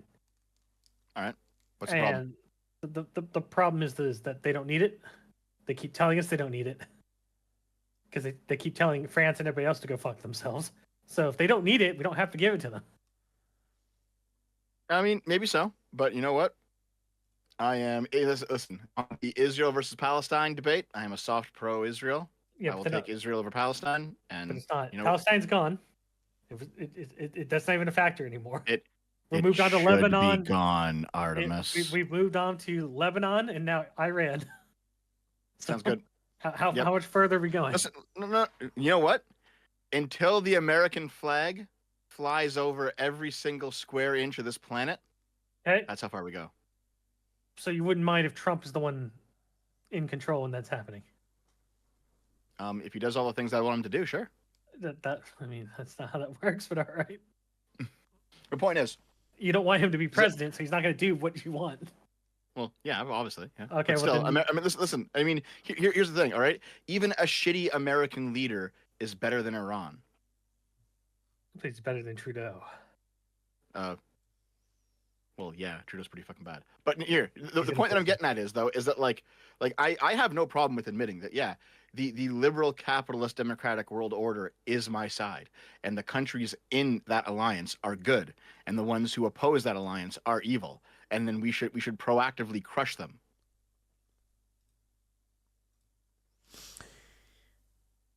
Iran aside, Axiom Seraph, Dev, that bill addresses illegals only from Latin America, then hardlocked an unacceptable annual amount. Also, massive Ukraine pork, bad rhino bill. The question could be, what else was in the bill? So here's the thing. No, that was not an invitation. The first, you asked the question, so the first part... I take it back. I didn't say anything. The first part that he said was just completely wrong. Yeah. The second part that he said regarding Ukraine funding, yeah, of course Ukraine funding should be in that bill as well. That's part of cutting a deal, man. Listen. Donald Trump writes The Art of the Deal. You know what you do when you make deals? You're negotiating. You're wheeling and dealing. If the Republicans want the border funded and the Democrats want Ukraine funded, you know what? You do them both. You spit in your palms, you shake your hands. That's your bill. But I'm done. What about That's FEMA? how it should be. Who wanted FEMA? We're not talking about that one this time. I thought we were talking about that one this time. This is about the bill at the start of the year. I'm still looking at The Art of the Deal, and Dev's like, if you don't win it the way that I claimed that winning the deal is, then you didn't win. Even though I'm looking at the polling, and everybody saying, well, you're saying that he didn't do The Art of the Deal there. He walked away. That's part of making a deal. I'm talking about the Super Chatter specifically this time. Okay, so the Super Chatter was like, it was terrible that there was Ukraine funding in this border bill, and I'm just saying, no, it's not. That's part of the deal. All right. If you want your border funded, you fund Ukraine. That's the deal. It's like, okay, good. Yeah. You walked away. That's part of the deal. Yeah, it's bad. Part of making a deal. You can walk away. Okay. Yeah. Okay. You can walk away, but to walk away, and if the reason you give for walking away is my opponents got something that I didn't like, that means that you don't know how to actually have a deal. You don't know how to compromise. No, it just means that the fucking guy who was negotiating it in the first place is retarded and gave people way more than they needed to. Just like how the Amazon thing goes with the Games Workshop. I don't know what's going on there. What do we? No, don't worry. We're gonna move on. Oh, okay. Arch knows what I'm talking about, but we could just move on. Sujad, that you for verbally raping Dev, Artemis. I want to not do that. Well, doesn't matter. So if I want to send them back to Mexico, Haiti, in the Middle East, they're seeking asylum from their bad choices. Also, Dev, you're only value neutral because it isn't affecting you. That's true. Not necessarily. I mean, Canada has its own immigration problems. And I'm certainly not here saying, send all the immigrants back, even the legal ones, send them all back. I'm not sitting here saying that for Canada. We have our problems too. I agree, though. We should start sending immigrants back, not to the country of origins, but to a random nation. North Korea. India. Now, for me, here's the thing. Like, I have no problem with sending back even legal immigrants, but only if it turns out that they're, like, crazy terrorists or something. Then you can send them back. Why only if? Because otherwise they're legal immigrants. Yeah, but you can just rescind the ability for them to live there. You don't have to have somebody there just because they're a legal immigrant. You could say, okay, well, we will actually have a new thing going forward where we don't want you here. So hold on, you're advocating for sending back even legal immigrants? I'm not advocating for. I'm saying why. Okay, hold on, okay. I understand. You're saying that you could do that. I mean, yeah, sure. You know, a sufficiently authoritarian government could do that. But I think that's bad. I don't. Okay, you. Let's just move on. Well, no, okay, hold on, Artemis. Like, okay, No, listen. no. No. You can have an American government that starts deporting citizens that were born in the United States. Says, you know what, you're just gonna go to North Korea. Fuck Sure. you. You could do that, but like, Sure, who sure. cares? Why even bring it up? Like, what the fuck? No. The issue being is that just because somebody moves here and gets legal status doesn't mean that they have to live here permanently. That they can't be sent back. That's my issue. Well, yes, of course, yeah, but there should be some standard by which we send back people who are legally here. Yeah. Okay. And I don't mind that standard being something like, I don't know, planning terrorism against your new home. Yeah, I think that's a decent standard to send someone back for. That's why I want to move on, because we're not going to agree on where that lies. Well, where do you think it lies? We're not going to go into that. I think we're going to move on. Just tell me, Artemis. Where do you think it lies? At the needs of the host country. Okay, yeah, I don't agree with that. Yeah, correct. That's why I'm saying we're not going to agree. Yeah, it's my view that like as soon as you get citizenship, that's now a protected status, and it should not be just arbitrarily removed. But that's also why it should be relatively hard to get citizenship if you're not born there. Correct. At this point in time, there's an interesting distinction though. When they get citizenship, what about all of the other ones? If you are a pending migrant and you commit a crime, should you still have your plea? Get the fuck out. Yeah, that's better. Yep. Yeah, there you go. See, that's good. Yeah, of course. Yeah. Lord Common says, Martin, Dev, they're not going to itemize and document themselves, violating the regulations of what they control. That won't get whistleblown for 40 years. Well, at least we'll know about it in 40 years. I'll still be alive then. All right, that is the best excuse to just not fund FEMA at all and just let everything fall apart. Understood. I can't wait for the movie that'll come out about how they fixed the last election. I'm going to watch it with Dev. I'm going to travel to his home and watch it with him in his fucking living room. Like Clockwork Orange. Yep, I'm just going to fucking sit there smiling at him the whole time. I'm not going to watch the movie, just smile at him. Dev is always, right until 2 years later that he catches up with everybody else. Pretty much. Hey, listen, you know what? Issa Memo, 4 years on, still correct. Opakoi, Lumi's fish bits are soul, hence her lower feet. Mech Swordsman for another 20, thank you very much, sir. If FEMA was so broke, then why are they able to pay people to fuck with the locals and threaten to arrest them, as well as stealing their stuff? A broke agency wouldn't have the power to actively fuck with people like this. Oh, you'd be surprised how few people you need to fuck with stuff. Look at Buckingham, for example. I'm getting paid right now. Mark de Shame, before FEMA's funding and responsibilities have reallocated, they, them, were known as the guy that shoved up shouting, have no fear, we are here, has press conferences claiming all credit and leave. Apparently, FEMA are bad. I've learned this. Bad leadership, yeah. Boycott Waterman Plus, as much as I want to smash my head against the door listening to this, to left turn, what stories would you like to hear happening in the Scouring Arch? I just want to see 40k collapse now. I just want to see it implode in a little supernova. That's all. That's all. I want to return to old school 40k. Return. Maybe some more female custodians would do it. I like that. Why did 666 people of Hawaii? FEMA's done nothing for us. Dev, false. FEMA has reported embezzling millions for themselves. They thought they have done something. Yeah, that was Super Chat I replied to earlier. It's like, okay, all right. If you actually believe that, then... But they were correct, though. Oh, sure. Do you have proof of it? Yeah, that article, we both agreed that they're misusing the money. Hold on. That Super Chat specifically said embezzling for themselves, not embezzling for migrants. That is a more specific claim. Like the claim that Super Chat is that you just have people who are taking money home and it's like, this is mine now, and they just leave. That has to be proven. Or somebody could be like, I don't know, on like in a Discord group in clocking hours in at work. Very true. Embezzlement takes many forms, Dev. No, I understand. I just need to see evidence of it. Okay. Yeah.